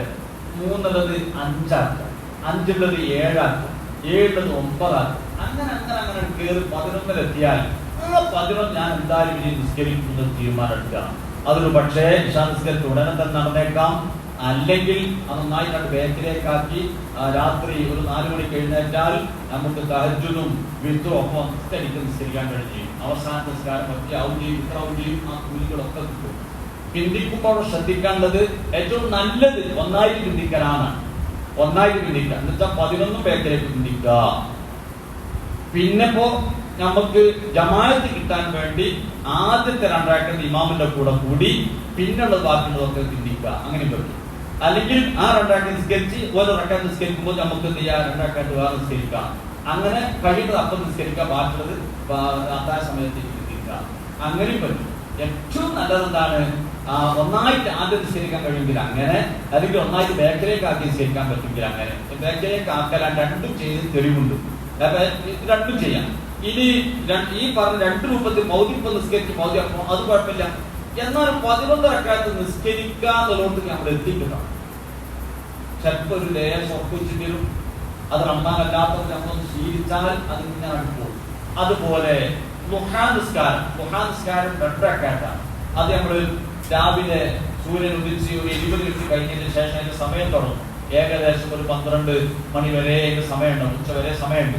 ആ സമയത്തിന്റെ ഇടയ്ക്ക് നമ്മൾ ഒരു 8 റക്അത്ത് ളുഹാ നിസ്കാരം. അതിൽ ആദ്യത്തെ പക്ഷം പിന്നെ അങ്ങനെ ഓതി നിസ്കരിച്ച് അതിന് ശേഷം 2 റക്അത്ത് പതിവാക്കിയാൽ തന്നെ അല്ലാഹു സ്വർഗ്ഗത്തിൽ വീട് സ്വന്തം നിർമ്മിച്ചു തരുമെന്ന് മുത്തുനബി സ്വല്ലല്ലാഹു അലൈഹി വസല്ലം പറഞ്ഞിട്ടുണ്ട്. അതുപോലെ തന്നെ നമസ്കാരങ്ങൾക്ക് ശേഷം മുമ്പുള്ള നമ്മളെ പിന്നെ നോക്കലായ റവാത്തിബ് സുന്നത്ത് ഉണ്ടല്ലോ, ആ റവാത്തിബ് സുന്നത്ത് ഇവിടെ മുട്ടാനായില്ലെങ്കിൽ നമ്മൾ നിസ്കരിക്കില്ല. മുട്ടാനായിട്ടാണ് നിസ്കരിക്കും. ഈ മുട്ടിപ്പോയാൽ നമ്മൾ ജമാഅത്തിൽ കൂടുക. എന്നിട്ട് ളുഹറിന്റെ ശേഷം മുമ്പുള്ള ആ 4 റക്അത്ത്, ളുഹറിന്റെ ശേഷം 4 അങ്ങനെ 8 റക്അത്ത് നമ്മൾ ശേഷം നിസ്കരിക്കാൻ നിസ്കാരം കൂലിയും കിട്ടും. സമയം ഉണ്ടെങ്കിൽ മാത്രം നിസ്കരിക്കണം. അത് ഔകി ചെയ്യാന്നുള്ള അവസ്ഥയിൽ ചെയ്യാം. ആ നിലക്കല്ല ഞാനത് ചെയ്തിരിക്കും. അപ്പൊ ളുഹറിന്റെ മുമ്പുള്ള 4, ളുഹറിന്റെ ശേഷമുള്ള 4 ചെയ്തേ പറ്റൂ എന്നൊരു തീരുമാനം നമ്മൾ എടുത്തിട്ടുണ്ടെങ്കിൽ ഇവിടെ ഇമാമത്ത് ജമാഅത്തിൽ കൂടിയാലും അത് കഴിഞ്ഞതിന് ശേഷം മാറി അപ്പുറത്തുനിന്ന് എഴുതെങ്കിൽ ആ 4 റക്അത്ത് 8 റക്അത്ത് നിസ്കരിച്ചു. ആ ഒരു അവസ്ഥയിലേക്ക് ഇങ്ങനെ മാറി കിട്ടിയാൽ അൽഹംദുലില്ല. ഇനി ആ 4 അങ്ങനെ പറ്റൂലെങ്കിലും മുഅക്കദായ 10 റക്അത്ത്, മുഅക്കദായ ളുഹറിന്റെ മുമ്പ് 2, ശേഷം 2, പിന്നെ മഗ്‌രിബിന്റെ ശേഷം 2, ഇശാഇന്റെ ശേഷം 2, സുബഹിന് മുമ്പ് 2. ഈ മുഅക്കദായ 10 റക്അത്ത്. ആ 10 റക്അത്ത് നിസ്കരിച്ചാൽ തന്നെ സുബഹിൽ കാണാം. അതിനെ നിസ്കരിച്ചാൽ അത് പതിവായി നിസ്കരിക്കാം. ഇപ്പൊ ചില ആളുകള് ചില ഉസ്താദുമാരൊക്കെ നമ്മളിങ്ങനെ ശ്രദ്ധിച്ചാൽ അവര് അത് കൃത്യമായി ചെയ്തിരിക്കും. കൂടുതലും ഉണ്ടാവില്ല, കുറവുണ്ടാവില്ല. അത് സ്ഥിരമായി ചെയ്യും. കൃത്യം 10:30 എന്ന് പറഞ്ഞാൽ 10:30 അവർ ഓർക്കും. 4 മണി 4 മണിക്ക് എഴുതും. അങ്ങനെ ചില ആളുകളെ കാണാം. അതവർക്ക് ആ നിലയ്ക്ക് കഴിയുള്ളൂ. ആ നിലയ്ക്ക് തന്നെ അവർ ചെയ്യും. ചില ആളുകൾ രാത്രി കുറേ ഉറപ്പിച്ച് കുറേ ബാധിക്കും. എന്നിട്ട് അവർ 4 മണിക്ക് എഴുന്നേൽക്കുന്നുണ്ട്. അതിൽ അവർക്ക് അള്ളാഹു കൊടുത്ത പ്രത്യേക കഴിവാണ്. അപ്പൊ ഇങ്ങനെ കഴിവിന്റെ പരമാവധി ഈ റമദാനിൽ ഇതിപ്പോ നമുക്ക് കിട്ടി. നമ്മളെ കൂടെ നിസ്കരിക്കാൻ കഴിയാതെ മരണപ്പെട്ടുള്ള ഒരുപാട് ആൾ ഈ അടുത്ത് മരിച്ച നമ്മുടെ കൂട്ടുകാരിൽ നമ്മൾ ബന്ധപ്പെട്ടവരില്ലേ, അവർക്ക് കഴിഞ്ഞില്ല, അവർക്കത് കിട്ടിയില്ല. അടുത്ത റമദാനെ കുറിച്ച് നാളെ തന്നെ കിട്ടുമെന്നും പറയാൻ പറ്റൂല, കിട്ടിയെങ്കിൽ അൽഹംദുലില്ല. അപ്പൊ ഇത് എന്റെ അവസാനത്തെ റമദാനിലെ നിസ്കാരാണിത് എന്ന് ചിന്തിച്ച് ഏതൊരു ഇബാദത്തും ആ തരത്തിൽ ചിന്തിച്ചുകൊണ്ട് ചെയ്താൽ ആ ചെയ്യുന്ന ഇബാദത്ത് ഒന്ന് ഉഷാറാക്കാൻ കഴിയും, ഒന്ന് നന്നാക്കാൻ കഴിയും. ഒന്ന് ആത്മാർത്ഥമായി ഒറ്റക്ക് നിസ്കരിക്കല്ലേ റവാത്തിബൊക്കെ, ആ റവാത്തിബ് അതിന്റെ സുന്നത്തുകൾ പൂർണ്ണമായി എന്ന് പറഞ്ഞാൽ വജ്ജത്ത് ഓതണം, ഫാത്തിഹ ഓതണം, സൂറത്ത് ഓതണം. നമുക്ക് പ്രത്യേകം നിർദ്ദേശിക്കപ്പെടാത്ത സുന്നത്ത് നിസ്കാരങ്ങളൊക്കെ ഏത് സൂറത്ത് ഓതണം. ഒന്നാമത്തെ റക്അത്തിൽ വലിയ സൂറത്ത്, രണ്ടാമത്തെ ചെറിയത് ഓതണം. എന്നിട്ട് അത്തഹിയ്യാത്ത് ഓതുന്നിടത്ത് നമുക്ക് ഇപ്പൊക്കെ കൃഷിണ്ടായിരുന്നു. അത്തഹിയ്യാത്ത് ഓതുമ്പോൾ നമ്മൾ നേരത്തെ പഠിച്ചു അല്ലാഹു സ്വല്ലി അലാ സയ്യിദിനാ മുഹമ്മദ് വഅലാ ആലിഹി വസല്ലം അസ്സലാമു അലൈക്കും വറഹ്മത്തുള്ളാഹി പെട്ടെന്ന് സലാം കൊടുക്കും. അതിന് പകരം ആ അത്തഹിയ്യാത്ത് പൂർണ്ണമായി ഓതിയിട്ട് സലാം കൊടുക്കണം. ആ അത്തഹിയ്യാത്ത് റസൂലുള്ളാഹി തങ്ങൾ നിസ്കരിച്ച എല്ലാ നിസ്കാരത്തിലും എത്ര തിരക്കുണ്ടെങ്കിലും ഈ അവസാനത്തെ നരകത്തിൽ കാബൽ ചോദിക്കാതെ ഒരൊറ്റ നിസ്കാരത്തിൽ റസൂലുള്ളാഹി സലാം കിട്ടിയിട്ടില്ല. ഒറ്റ നിസ്കാരം സലാം കിട്ടിയിട്ടില്ല. അപ്പൊ റസൂലുള്ളാഹി നിസ്കരിച്ച നിസ്കാരങ്ങളൊക്കെ അത്തഹിയ്യാത്ത് ഓതിയിട്ടുണ്ട്. നമ്മൾ ഈ മസല പഠിച്ചിട്ട് നമ്മൾ പെട്ടെന്ന് തിരിച്ചു പോകണം. അതിന് പകരം ആ ചെയ്യും നമ്മൾ ഒറ്റയ്ക്ക് നിസ്കരിക്കല്ലേ, അതുകൊണ്ട് നേരെ മുന്നിലെ പ്രശ്നമില്ലല്ലോ. പല ചിന്തി അപ്പോഴാണ് വരിക, നിൽക്കുമ്പോഴാണ് വരിക, അത് ചെയ്യാത്ത മറന്നോ വിഷയങ്ങളൊക്കെ വരില്ല. അങ്ങനെ പെട്ടെന്ന് സലാം നീച്ചു വരും. നീച്ചു പോയാൽ നമ്മൾ നേരത്തെ സ്നാനത്തിൽ ഓർക്കുന്ന കാര്യം മറന്നുകയും ചെയ്യും. ഇതാ നമ്മളൊക്കെ അവസ്ഥകൾ. അള്ളാഹു നമുക്ക് ഓർമ്മശക്തി വർദ്ധിപ്പിച്ച് പെരുമാറാവട്ടെ. ഇതാരാണ് പിശാച് നമ്മളെ പിന്നാലെ കൂടിയിട്ട് ചെയ്യുന്ന ഇബാദത്തുകൾ തകരാറാക്കാൻ വേണ്ടി ബാക്കിൽ കൂടാണ്. അപ്പൊ അതുകൊണ്ട് ആ സുന്നത്ത് നിസ്കാരങ്ങൾ കഴിവിന്റെ പരമാവധി എല്ലാ സുന്നത്തും എടുത്തുകൊണ്ട് നിസ്കരിക്കാൻ വേണ്ടി ശ്രമിക്കുക. ആ നമ്മൾ നിസ്കാരം കഴിയുള്ളൂ.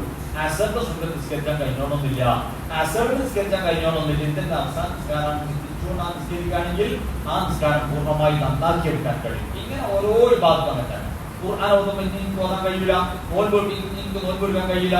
ഇങ്ങനെ ഓരോ ചെയ്യുമ്പോൾ ഇതിന്റെ അവസാനത്തെ ചിന്തിച്ചുകൊണ്ട് ചെയ്യണം റസൂൽ പറഞ്ഞതാണ്. അതുപോലെ ഒരു വർത്താനം പറയുന്നത് തന്നെ നിങ്ങളൊരു ഒരാളോട് സംസാരിക്കുകയാണെങ്കിൽ ഇത് ഇതിന്റെ അവസാനത്തെ സംസാരമാണ്.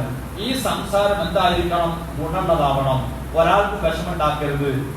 സമൂഹത്തിനും സമുദായത്തിനും ദീനിനും ഉപകരിക്കുന്നത് പറയാവൂ എന്ന് ചിന്തിച്ചിട്ടേ പറയാൻ പറ്റുള്ളൂ. എന്ത് ചിന്തിച്ചിട്ട് പറയാൻ പറ്റുള്ളൂ? നിങ്ങളൊരു കലാം ഒരു വർത്താനം പറയുകയാണെങ്കിൽ ആ തരം ചിന്തിച്ചുകൊണ്ട് പറയണം. ഒരു ഇബാദത്ത് ചെയ്യുകയാണെങ്കിലോ ഇതെന്റെ അവസാനത്തെ ഇബാദത്താണെങ്കിൽ നടക്കൂല എന്ന് ചിന്തിച്ചുകൊണ്ട് ചെയ്യണം. ഇത് മരണത്തിലേക്ക് എപ്പോൾ തയ്യാറായി നിൽക്കുക, തയ്യാറായി നിന്നുകൊണ്ടുള്ള ഇബാദത്ത് അത് അല്ലാഹു സ്വീകരിക്കും. ആ തരത്തിൽ സ്വീകരിക്കുന്ന തരത്തിലുള്ള ഇബാദത്തുകൾ ചെയ്യാൻ അല്ലാഹു നമുക്ക് തൗഫീഖ് നൽകുമാറാവട്ടെ. വുദൂഇലും ശ്രദ്ധിക്കേണ്ട സുന്നത്തുകൾ ശ്രദ്ധിക്കണം. വുദൂഇലിപ്പോ ഇവിടെ കിബിലക്ക് മുന്നിട്ടുകൊണ്ട് വുദൂ എടുക്കാൻ പറ്റുന്ന ഒരു സൗകര്യം അവിടെ ഉണ്ട്, നിങ്ങൾ ശ്രദ്ധിച്ചിട്ടുണ്ടാവും. പക്ഷെ എല്ലാവരും ആ കാര്യം കയറി അവിടെ തന്നെ നാട്ടിൽ പറയില്ല. ഇങ്ങനെ മൊത്തത്തിൽ പറയാം. ആ കയറി ഇവിടെ ഈ 4 ടേപ്പ് ഉണ്ടെങ്കിൽ ആ 4 ടേപ്പ് അവിടെ ഒഴിവുണ്ടെങ്കിൽ അവിടെ ഉണ്ട്. ഞാൻ മറ്റേ വുദൂഇട്ട് കഴിഞ്ഞാൽ ഒരു 2 മിനിറ്റ് പോലെ അത് കഴിഞ്ഞാൽ എനിക്ക് കിബിലക്ക് മുന്നിട്ട കൂലി കിട്ടുമല്ലോ, അത് കിട്ടണം എന്ന് വിചാരിച്ചാൽ നമ്മൾ അങ്ങനത്തെ ചെയ്താൽ അതിന് വല്ലാത്തൊരു കൂലിയാണ്. അത് വല്ലാത്തൊരു കൂലിയാണ്. കഴിവിന്റെ കിബിലക്ക് മുന്നിട്ട് വുദൂഇക്കാൻ വേണ്ടി ശ്രമിക്കുക. വുദൂഇ ചെയ്യേണ്ട മുഴുവൻ സുന്നത്തുകൾ നമുക്ക് ചെയ്യാം. എല്ലാ സുന്നത്തുകളും ചെയ്യും, പഠിച്ച സുന്നത്തുകളൊക്കെ.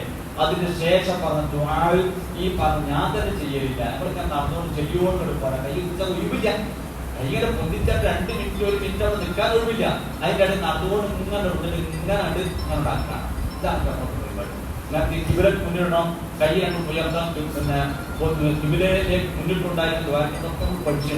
പക്ഷേ ആ സംഗതി ഒന്നും ചെയ്യാൻ നമുക്ക് സമയം കിട്ടില്ല. അതുകൊണ്ട് സുന്നത്ത് വുദൂഇന്റെ പൂർണ്ണമായ സുന്നത്തുകളൊക്കെ പാലിച്ച് നമ്മൾ ഓതാൻ തന്നെ വുദൂ എടുക്കണം. പരിശുദ്ധ ഖുർആനെ കുറിച്ച് പറയാണ്ട് പരിശുദ്ധ ഖുർആൻ നമുക്ക് സാക്ഷി നിൽക്കുന്നതാണ്. ഖുർആൻ ഓതിയാൽ വലിയ മഹത്വങ്ങൾ പറയും, ഒരുപാട് മഹത്വത്ത് പറഞ്ഞാൽ തീരൂല. ആ മഹത്വങ്ങൾ നേടണമെങ്കിൽ ഖുർആൻ വേഗം മറക്കുന്ന ഒരു സംഗതിയാണ്. ഖുർആൻ പെട്ടെന്ന് മറക്കുന്ന സംഗതിയാണ്. രാഷ്ട്രീയ ആരെങ്കിലും കൂടെ ഓതുകയാണെങ്കിൽ തന്നെ ചിലപ്പോൾ പൂർണ്ണമായി കിട്ടുള്ളൂ. അതേ സമയത്ത് ഇടയ്ക്ക് വഴി നിന്ന് തെറ്റിപ്പോകും. അപ്പൊ നമ്മൾ പഠിച്ച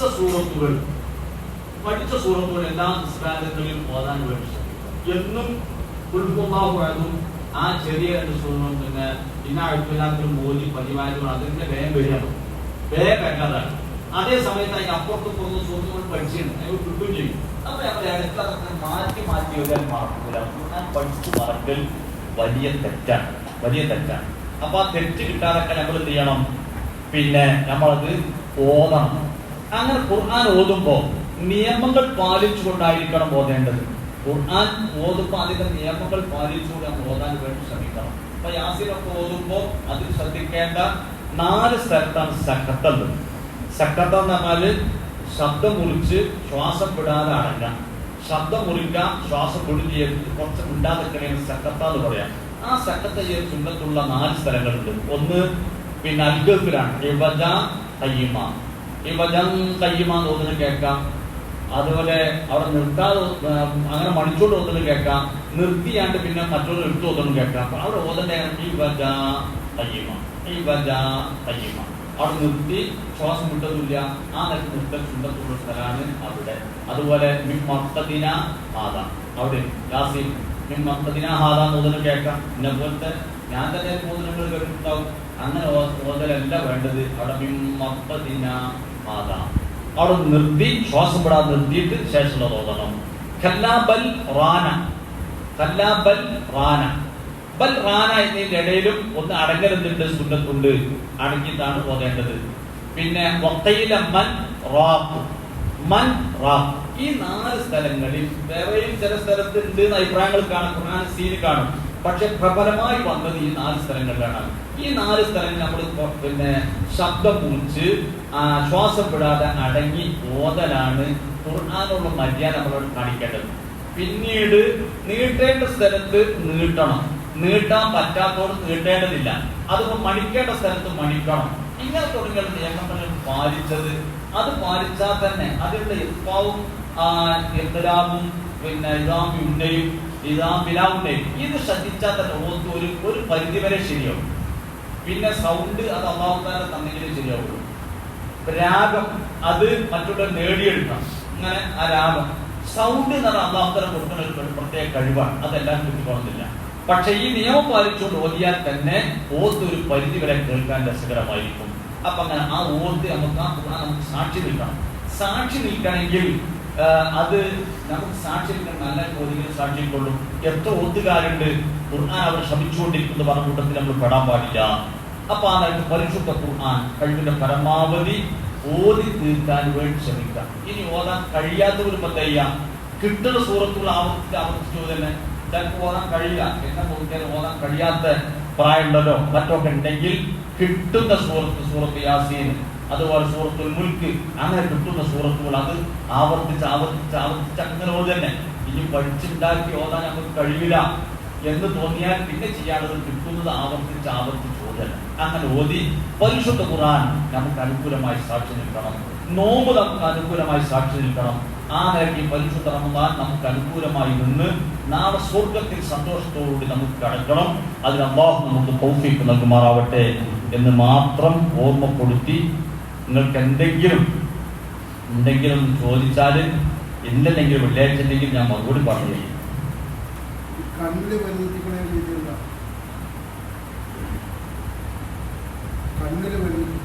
കണ്ണിന് മരുന്ന് വെച്ചിക്കാം. പിന്നെ വേറെ ഏതെങ്കിലും ഉണ്ടോ? ഏത് ഇഞ്ചക്ഷൻ?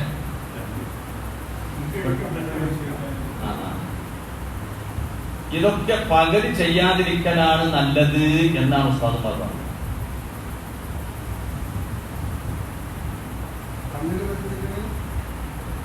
പകല് ചെയ്യാതിരിക്ക ഉള്ളിലൂടെ അങ്ങോട്ട് കേറുന്ന അഭിപ്രായം ഉള്ളതുകൊണ്ടാണ് ആ നിലക്ക് പറയാൻ കാരണം. ഇഞ്ചക്ഷൻ വെക്കുമ്പോ ഇഞ്ചക്ഷനോട് നോമ്പ് വീരാണ്, പക്ഷെ പകല് ചെയ്യാതിരിക്കലാണ് നല്ലത്. ഉള്ള് എന്ന സ്ഥലം തുറക്കപ്പെട്ട ദ്വാരങ്ങളിൽ കൂടെ വല്ലതും ഉള്ളിലേക്ക് പ്രവേശിക്കുന്നു അതല്ലേ? അപ്പൊ ഈ കണ്ണ് തുറക്കപ്പെട്ട ദ്വാരങ്ങളില്ല, അയാളെ കണ്ണ് തുറക്കപ്പെട്ട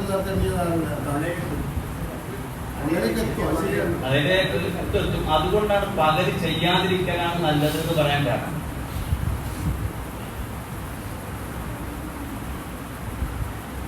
അതല്ലേ മനസ്സിലാക്കി? അതായത് മൂക്ക്, വായ, ചെവി, രണ്ട് വലിയ അവയവങ്ങൾ, ഇതിലൂടെ വല്ലതും ഉള്ളിലേക്ക് കയറിയാൽ നോമ്പ് മുറിയും, അതിലൊരു സംശയമില്ല. പക്ഷെ അത് കണ്ണിൽ മരുന്നിപ്പിച്ചിട്ട് അവിടെ നോമ്പ് മുറിയില്ല. പക്ഷെ എന്നാലും കൊള്ളക്ക് വന്ന കുത്തുക്കി വെച്ചാൽ മതി. എന്നാലും കഴിവിന്റെ പരമാവധി രാത്രി ചെയ്യാൻ പറ്റുന്ന ചികിത്സയാണ് രാത്രി തന്നെ ചെയ്യണം. അത് പകലത്തെ നീട്ടിയേക്കണ്ട. നമ്മൾ ദുഷ്കന്ധ വരും, സൂക്ഷ്മത, വറഴ് ഏറ്റവും നല്ലത് അതാണ്.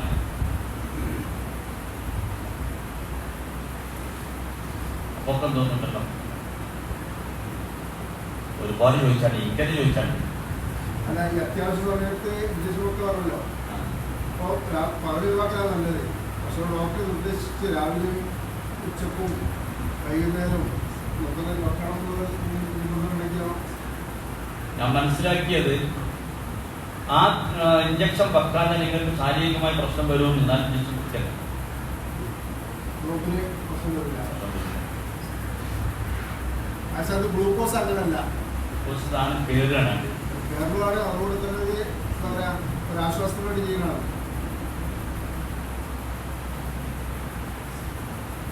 എല്ലാ ശനിയാഴ്ച ഞായറാഴ്ച ഇങ്ങനെ തുടങ്ങാൻ അഭിപ്രായം. ക്ലാസ് ജൗഹരി ഉണ്ടോ?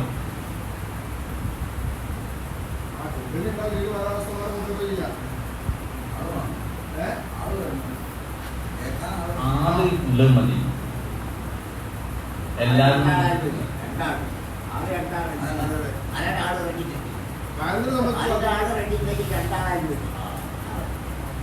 എന്റെ ഒന്ന് മനസ്സിലായി, ഒറ്റ സംഗതി മനസ്സിലായി കിട്ടിയാൽ മതി. പറഞ്ഞവനും രക്ഷപ്പെട്ടു, കേട്ടവനും രക്ഷപ്പെട്ടു. അത് നമ്മൾ അതിനൊക്കെ രക്ഷപ്പെട്ടു. ഒറ്റ മുത്തരവിശ്വ തങ്ങളോട് വർദ്ധിക്കാൻ വേണ്ടി പറഞ്ഞ ഒറ്റ സംഗതി അറിവ് മാത്രമാണ്, ബാക്കിയുള്ള ഒന്നുമില്ലല്ലോ. അപ്പൊ അറിവ് കഴിവിന്റെ പരമാവധി നമ്മൾ ശേഖരിക്കണം. നമ്മുടെ ഇബാദത്തിൽ വരുന്ന തെറ്റ് പോരായ്മകൾ അത് പരിഹരിക്കാൻ നമ്മൾ തന്നെ ശ്രദ്ധിക്കണം. നമ്മളെങ്ങനെ ആഗ്രഹിച്ചാൽ പോയാൽ പോരാ, നമ്മൾ ചെയ്യുന്ന ഇബാദത്ത് ശരിയാൻ വേണ്ടി നമ്മൾ ശ്രദ്ധിക്കണം. അതിലുള്ള സംശയങ്ങൾ തീർക്കുകയും വേണം.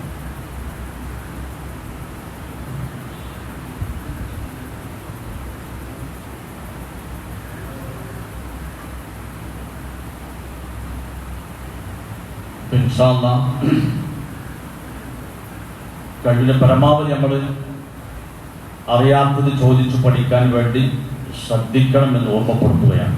മുദ്ദുമായി ബന്ധപ്പെട്ട് സഹോദരിമാരോട് പ്രത്യേകം പറയാനുള്ളത്, പലപ്പോഴും നോമ്പ് നഷ്ടപ്പെടാൻ സാധ്യതയുള്ള ഒരു വിഭാഗമാണ് നിങ്ങൾ എന്ന നിലക്ക് കഴിഞ്ഞ റമദാനിന് നോമ്പ് വല്ലതും ആ പേരിൽ നഷ്ടപ്പെട്ടതുണ്ടെങ്കിൽ അതൊരു കാരണമാണ്.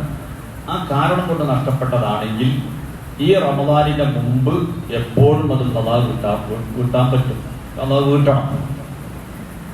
അങ്ങനത്തെ കാരണമൊന്നുമില്ലാതെ നോമ്പ് മുറിക്കാൻ പറ്റുന്ന കാരണമൊന്നുമില്ലാതെ നോമ്പ് നഷ്ടപ്പെട്ടതാണെങ്കിൽ ഈ റമദാൻ വരെ കാത്തു നിൽക്കാതെ എന്ത് ചെയ്യണം, അത് ഖളാ വീട്ടണം. പെട്ടെന്ന് ഖളാ വീട്ടണം എന്നാണ്, നീട്ടിയേക്കാൻ പറ്റൂല.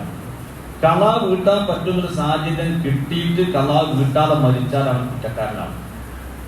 അപ്പൊ പെരുന്നാളിന്റെ അന്ന് അല്ലെ പെരുന്നാളിന്റെ പിറ്റേന്ന് അല്ലെ പെരുന്നാളിന്റെ അന്ന് മുമ്പ് മരിച്ചു വെക്കാം, ഓൻ നോമ്പ് ഖളാ വീട്ടാൻ കൊടുക്കും. എന്തിന് നോമ്പ് ഖളാ വീട്ടാൻ സമയം കിട്ടില്ല. പെരുന്നാളിന്റെ നോമ്പ് വെക്കാൻ പറ്റില്ലല്ലോ. പെരുന്നാളിന്റെ പിറ്റേന്നപ്പോൾ നമ്മൾ ആറോൽ കൊടുക്കാം, ആ ആറോലിന്റെ കൊടുത്ത് നോറ്റാൽ മതി. അപ്പൊ പെരുന്നാളിനൊന്നും മരിച്ചു പോയാൽ അവൻ കുറ്റക്കാരനല്ല. എന്താ കാരണം? അവൻ നോമ്പ് നോറ്റു കിട്ടാൻ പറ്റിയ സമയം കിട്ടില്ല എന്നുള്ളതാണ് കാരണം. അതേ സമയത്ത് ആറോൽമിന്റെ സമയം കഴിഞ്ഞു, ആറോൽമ നോറ്റിട്ടുണ്ട്, പക്ഷെ ആ സമയത്ത് ഇത് നിയന്ത്രിച്ചില്ല. ഇത് നിയന്ത്രിച്ചാൽ മറ്റു കുട്ടി, ഇത് നിയന്ത്രിച്ചെങ്കിൽ അത് വീടുകയും, പക്ഷെ അത് നിയന്ത്രി വെക്കാതെ 7ാമത്തെ ദിവസം മരിച്ചുപോയി. എന്നാൽ അവൻ എന്താവും? കുറ്റക്കാരനാവും, മുമ്പ് നോറ്റ് വീട്ടില്ല എന്നതിന്റെ പേരിൽ. അപ്പോ ഒരു റമദാന്റെ മുമ്പ് ഖളാ വീട്ടാതെ ആയാൽ പിന്നെ ഇനിയിപ്പോ കഴിഞ്ഞ റമദാൻ നഷ്ടപ്പെട്ടത് ഇപ്പൊ ഇനി നമ്മൾ ഖളാ വീട്ടാൻ ചാൻസ് ഇല്ല. ഇനിയിപ്പോ ഈ റമദാൻ കഴിയണം. അപ്പൊ ഈ റമദാൻ വന്നതോടുകൂടെ ആ നോമ്പ് ഖളാ വീട്ടും വേണം. അതിന് ഒരു മുത്ത് ഭക്ഷണം കൊടുക്കണം. ഒരു കൊല്ലം വഴിയേ 2 കൊല്ലം വഴിയാൽ മുത്ത് 2ആവും. 10 കൊല്ലം വഴിയാൽ മുത്ത് 10ആവും. 15-ാം വയസ്സിലാണ് അങ്ങനെ 10 നോമ്പ് ഖളാ ആയത്. ഇപ്പോ 60 വയസ്സായി. 60-ന് 15 കഴിച്ചാല് 45 മുത്ത് അവന്റെ തരും. ഒരു നോമ്പിന് കൊടുക്കേണ്ടി വരും. അങ്ങനെ 10 നോൽക്കുണ്ടെങ്കിൽ 10 45 450 മുത്ത് കൊടുക്കേണ്ടി വരും. കൊല്ലം 15 തക്കബൂർ അനുസരിച്ച് മുത്തും ഇങ്ങനെ വർദ്ധിച്ചു വരും. അപ്പൊ വളരെ ശ്രദ്ധിക്കേണ്ട ഒരു വിഷയമാണ്. ലാസ്റ്റ് ഒക്കെ കൊടുക്കാൻ കഴിയൂല. 100 കണക്കിന് അരി ഇറക്കേണ്ടി വരും. ഇത് മക്കളോട് കിട്ടൂല. കാരണം ഉള്ള 10 സെന്റ് വിട്ടാൽ വിറ്റാല് ഇത് കിട്ടാൻ കഴിയൂല.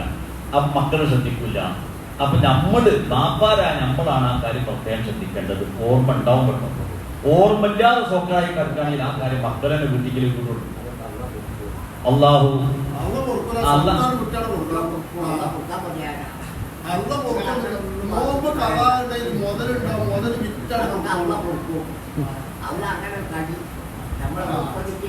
അള്ളാഹു താല അങ്ങനെ കടുത്ത് ശിക്ഷിക്കുന്ന നിയമം പറഞ്ഞേന്. നിയമതാണ് സ്വത്തുണ്ട്.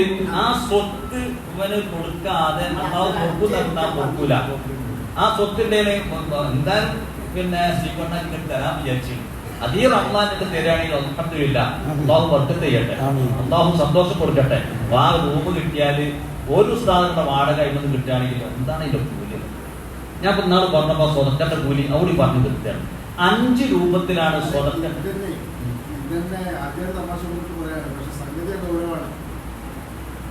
അതായത് മുദ്ദ് കൊടുക്കാനുള്ള അള്ളാഹ് നിയമം വെച്ചിട്ട് ആ നിയമം പാലിച്ചിട്ട് അതിനുള്ള പോരായ്മകളെ അള്ളാഹു കൊടുക്കുള്ളൂ. അല്ല അള്ളാഹ് ഒരു നിയമം വെച്ചു. ഇപ്പൊ മുദ്ദ് കൊടുക്കണം, നോമ്പ് ഖളാ കൊടുക്കണം, മുദ്ദ് കൊടുക്കണം നിയമം വെച്ച് ഒരാള് മുദ്ദ് കൊടുക്കാതെ മരിച്ചാൽ ഓനെ കഴിച്ചിലാവുന്ന ആരും അങ്ങനെ കഴിച്ചിലാവില്ല. ഒരു നിലക്കും കഴിച്ചിലാവില്ല.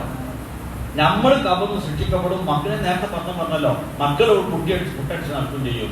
മക്കൾക്കൊരു ചിന്തിണ്ടാവില്ല. നമ്മൾ കബന്ന് സൃഷ്ടിക്കപ്പെടാണ്. ഇങ്ങോട്ട് വന്നുകൊണ്ട് വല്ലതും പറയാൻ കഴിയോ? ഒന്നും കഴിയൂല. നമ്മൾ ഒറ്റപ്പെട്ട് സൃഷ്ടിക്കപ്പെടും. അതുകൊണ്ട് ആ കാര്യം വളരെ ഗൗരവത്തിൽ ശ്രദ്ധിക്കണം. അപ്പൊ കൊല്ലങ്ങൾ കഴിയുന്നതോറും മുദ്ദ് കൂടുമ്പോ നമുക്ക് കൊടുക്കാൻ കഴിയൂല. ഒരു കൊല്ലത്താണ് ഒരു മുദ്ദാണെങ്കിലും ഇപ്പൊ കൊടുക്കാൻ ഒരു മുദ്ദ ഇന്നലെ ഒരാൾ വിളിച്ചു ചോദിച്ചപ്പോ ഒരു മുദ്ദ ഉള്ളൂ, ഒരു മുദ്ദയുള്ളൂ, ഒരു മുദ്ദയുള്ളൂ. മുപ്പർക്ക് 3-4 മുദ്ദ സ്വായന കണക്കാൻ എടുത്തുള്ളൂ. മൂപ്പർക്ക് കൂടെയിട്ടുള്ളതാണ് ഒരു മുദ്ദയാണ് മൂപ്പർക്ക് വില നൽകുക. അതായത് കൊല്ലങ്ങൾ കഴിഞ്ഞാലോ, കൊല്ലങ്ങൾ കഴിയുമ്പോൾ 45 മുദ്ദ പറഞ്ഞില്ലേ. അങ്ങനെ 10 നോൽപ്പ്, 15-ാം വയസ്സിൽ 10 നോൽപ്പ്, 16-ാം വയസ്സിൽ 8 നോൽപ്പ്, 25-ാം വയസ്സിൽ 13 നോൽപ്പ്. ഇങ്ങനെ വ്യത്യസ്ത നിലയ്ക്ക് കള്ളായി പോയതുണ്ടെങ്കിൽ എത്ര ലോഡ് അരിയേണ്ടിയിരുന്നു? ഇത് നല്ലോണം ശ്രദ്ധിക്കേണ്ട വിഷയമാണ്. വലിയ ഗൗരവമാണിത്. കൊടുത്തു വിട്ടാൻ കഴിയില്ല. നമ്മൾ കബറിൽ ശിക്ഷിക്കപ്പെടേണ്ടി വരും. അള്ളാഹു നമുക്ക് പൊറുത്തൊരുമാറാവട്ടെ. ദ്വാരക്ക, നന്നാക്കി ദ്വാരക്ക. അപ്പൊ ഈ വിഷയം നമ്മൾ മക്കളോട് പറയുമ്പോൾ എനിക്ക് ഇത്ര നോമ്പ് ബോധമുള്ള സമയത്തേ പറയാൻ പറ്റുള്ളൂ. ബോധമില്ലാതെ കിട്ടുമ്പോൾ പറയാൻ പറ്റൂലല്ലോ. അപ്പൊ സ്വതക്കന്റെ വിഷയത്തില് 5 രൂപത്തിലുണ്ട് ആചാരം. ഞാൻ ഇത് മുമ്പേ ഉള്ളതാണ്. നിങ്ങളോട് പറയാൻ വേണ്ടി മാത്രം ഉണ്ടാക്കി പറയാൻ വിചാരിച്ചിട്ടായി. പിന്നെ 5 കോലുണ്ട്. അതിൽ 5-ാമത്തെ കോലം, 4-ാമത്തെ കോലം മാതാപിതാക്കൾക്ക് സ്വതക്ക ചെയ്യുക. അതിന് 1,00,000 പ്രതിഫലമാണ്. ഒരു സ്വതക്ക കൊടുത്താൽ 1,00,000 പ്രതിഫലം. അപ്പം ജീവിച്ചിരിപ്പുള്ള മാതാപിതാക്കളാണെങ്കിൽ അവർക്ക് അവരുടെ ആവശ്യത്തിനനുസരിച്ച് കൊടുക്കണം. ഉമ്മക്കായിരുന്നു സ്വകാര്യം എന്തെങ്കിലുമൊക്കെ ആവശ്യം ഉണ്ടാവും. ആരെങ്കിലും വരുമ്പോൾ കൂട്ടാറൊക്കെ. പാപ്പക്കും ആവശ്യമുണ്ടാവും. അത് അതുകൊണ്ട് അറിയാതെ തന്നെ കൊടുക്കുക നല്ലത്. അങ്ങനെ കൊടുക്കുക. ഇനി മരിച്ചു പോയാലോ അവർക്ക് ഇതിന്റെ പ്രതിഫലം കിട്ടട്ടെ എന്ന് വിചാരിച്ചുകൊണ്ട് സ്വതക്ക കൊടുക്കുക. മാതാപിതാക്കൾക്ക് വേണ്ടി, പള്ളിക്ക് വേണ്ടി, മാതാപിതാക്കൾക്ക് വേണ്ടി, മദ്രസയ്ക്ക് വേണ്ടി, അല്ലെങ്കിൽ ഒരു പാവപ്പെട്ട കുട്ടിക്ക് വേണ്ടി, ഇങ്ങനെ ഏത് സ്വതക്ക ചെയ്താലും 1,00,000 പ്രതിഫലം കിട്ടും. എന്നാൽ 9,00,000 പ്രതിഫലം കിട്ടുന്ന ഒരു സംഗതി ഏതാണെന്ന് വെച്ചാൽ ഇൽമുമായി ബന്ധപ്പെട്ട വിഷയം. അറിവിന്റെ വിഷയത്തിൽ ഒരു മുത്താലിമിനെ സഹായിച്ചു. ആ കിതാബ് അനുഭവം അതിന് എത്ര 9,00,000 പ്രതിഫലം കിട്ടും ഒരു സ്വതക്ക കൊടുത്താൽ. അപ്പോൾ അറിവ് നടത്തിയ വലിയൊരു സംഗതിയാണ്. അപ്പൊ നമ്മളെ ഈ സംഗതി മദ്രസയിലൊക്കെ നിലനിൽക്കാൻ ആവശ്യമായി നിങ്ങളൊരു റൂം തരികയാണെങ്കിൽ അത് വളരെ സന്തോഷമുള്ള കാര്യമാണ്. ഞാൻ ഓർമ്മ പറഞ്ഞത് അള്ളാഹു ഒപ്പിക്കട്ടെ. ഞാൻ ഓർക്കട്ടെ. ഇപ്പൊ പറഞ്ഞു ഓർക്കണ്ടോ? ഇപ്പൊ പറഞ്ഞ ഈ റമദാനിൽ ഒരു 5 നോമ്പുകളായി ഞാൻ പെരുന്നാൾക്ക് മരിച്ചു ചെയ്യും. അപ്പം എൻ്റെ മക്കൾക്ക് ഉറപ്പാണ്, വാപ്പക്ക് 5 നോമ്പ് അതാണ്ട് മക്കൾക്ക് ഉറപ്പാണ്. അങ്ങനെയാണെങ്കിൽ ആ നോമ്പ് അതാ വീട്ടിൽ മക്കൾക്ക് ബാധ്യത ഉണ്ടോ, അല്ലെങ്കിൽ ആ ബാധ്യത അവർക്ക് കഴിയോ? നോമ്പിന്റെ വിഷയങ്ങളെ ബാധ്യത ഉള്ളതായിട്ട് ഞാൻ ആർജിച്ചില്ല. ഉണ്ടെങ്കിൽ പെട്ടെന്ന് തന്നെയാണ്. അങ്ങനെ ഉണ്ടെങ്കിൽ വീട്ടില് മക്കൾക്ക് നല്ലത് തന്നെയാണെന്നുള്ള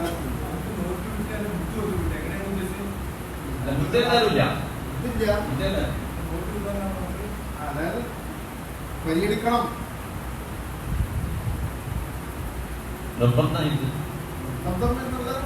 നല്ലത് വാപ്പൊക്കെ അങ്ങനെ 5 നോമ്പ് കിട്ടുന്നുണ്ടെങ്കിൽ മക്കൾക്ക് എന്ത് ചെയ്യാം, അത് നല്ല കൂട്ടാം, നല്ലതാണ്. ഒന്നുകൂടി പഠിച്ചാൽ അടുത്ത വിളിച്ചോളാം. ഈ നിർബന്ധമുണ്ടെങ്കിൽ അത് നമുക്ക് പറയാം.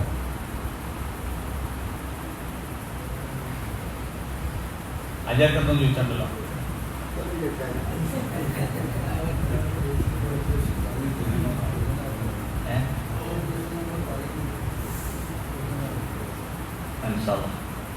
സംഖ്യ ഒന്നും പ്രാക്ടീസില്ല. ഇത് തിരക്കിൽ പെട്ടതാണ്. എൻ്റെ മകളിങ്ങനെ പ്രസവിക്കാൻ ഇന്നോ നാളെ വിചാരിച്ചിട്ടാണ്. ഇത് ജാതി ഒരു വേദനകളൊക്കെ ദ്വാരപ്പെടാം. ഇവിടെ സുബൈക്ക് ഇന്നലെ 8 മിനിറ്റ് വ്യത്യാസം. സുബൈക്ക് 8 മിനിറ്റ് വ്യത്യാസം. നമ്മളെ രീതിയിലൂടെ പോവാം.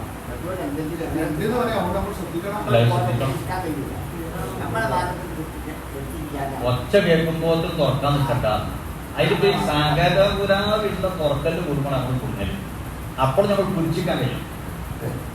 ഒപ്പം 4 ആളുണ്ടെങ്കിൽ 3 ആൾ തുറന്നിട്ടുണ്ടാവും. നമ്മൾ ഒരാൾ മാത്രം ഞാൻ പിടിച്ചിരിക്കും. ഏതാപ്പോ വരപ്പം ഇങ്ങോട്ട് ഇറങ്ങിയതാ പല വർത്താൻ. ഇന്ന് രാവിലെ ഞങ്ങൾ പാക്കാൻ ഒരു പോത്ത് നേർച്ചയാണെന്ന് നോക്കി എപ്പോഴും പറയില്ല. പോത്തിന്റെ കൊമ്പിൽ 2 കളറാണ്. ഒന്ന് ചോപ്പും ഒന്ന് പച്ചയായി. അപ്പൊ എന്നെ കണ്ടതുകൊണ്ടാണ് പറഞ്ഞത് എല്ലാവരും കളറാണല്ലോ. വേറെ അത് പറഞ്ഞത് ഒന്നുകൂടെ പച്ചണ്ട് നമ്മൾക്ക് കളറുണ്ടല്ലോ.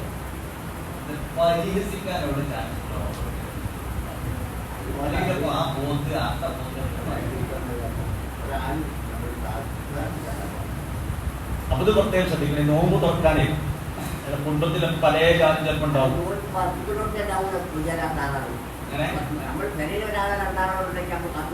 അത് പ്രശ്നമില്ല. തുറക്കാൻ പോണോടത്ത് 4 ആള് ടേബിളിരിക്കാണ്. ആ കൂട്ടത്തിൽ നിങ്ങളുണ്ട്, 3 ആള് മറ്റേതുണ്ട്. നിങ്ങൾ ഈ വാല്യോട്ട് ഇങ്ങനെ നിൽക്കാണ്. നമ്മളെ വാങ്ങിയേക്കട്ടെ. മറ്റൊരു ചെയ്യും ആചാര്യം ഇറങ്ങിയെന്നതാണ്. ആയിക്കോട്ടെ, ഞാൻ അവിടെ ഇറങ്ങിയെന്നതാണ്. ഞാൻ ഇത് കേട്ട് തുറക്കോളൂ പറയാൻ കഴിയും. അത് പറയണം. അപ്പൊ കഴിച്ചിട്ടായി സാധനം.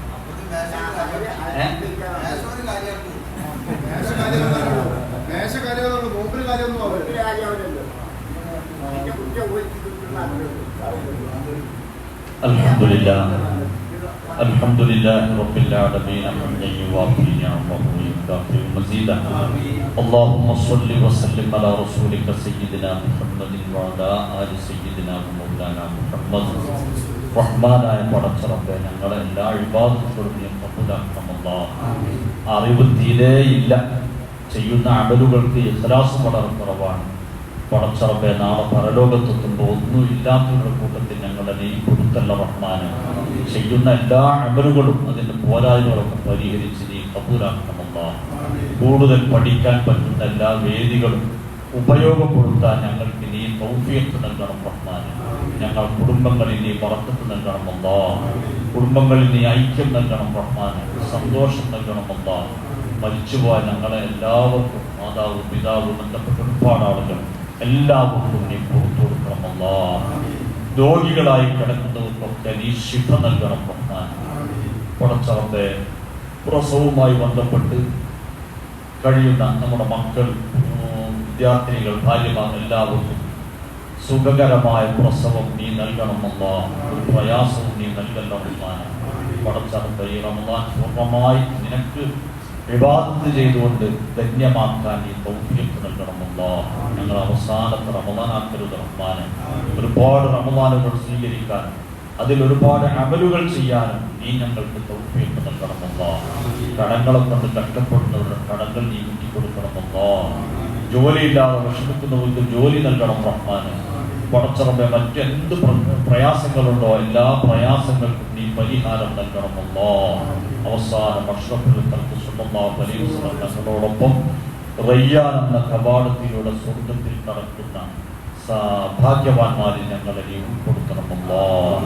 ربنا تقبل منا إنك أنت السميع العليم وتب علينا إنك أنت التواب الرحيم آمين برحمتك يا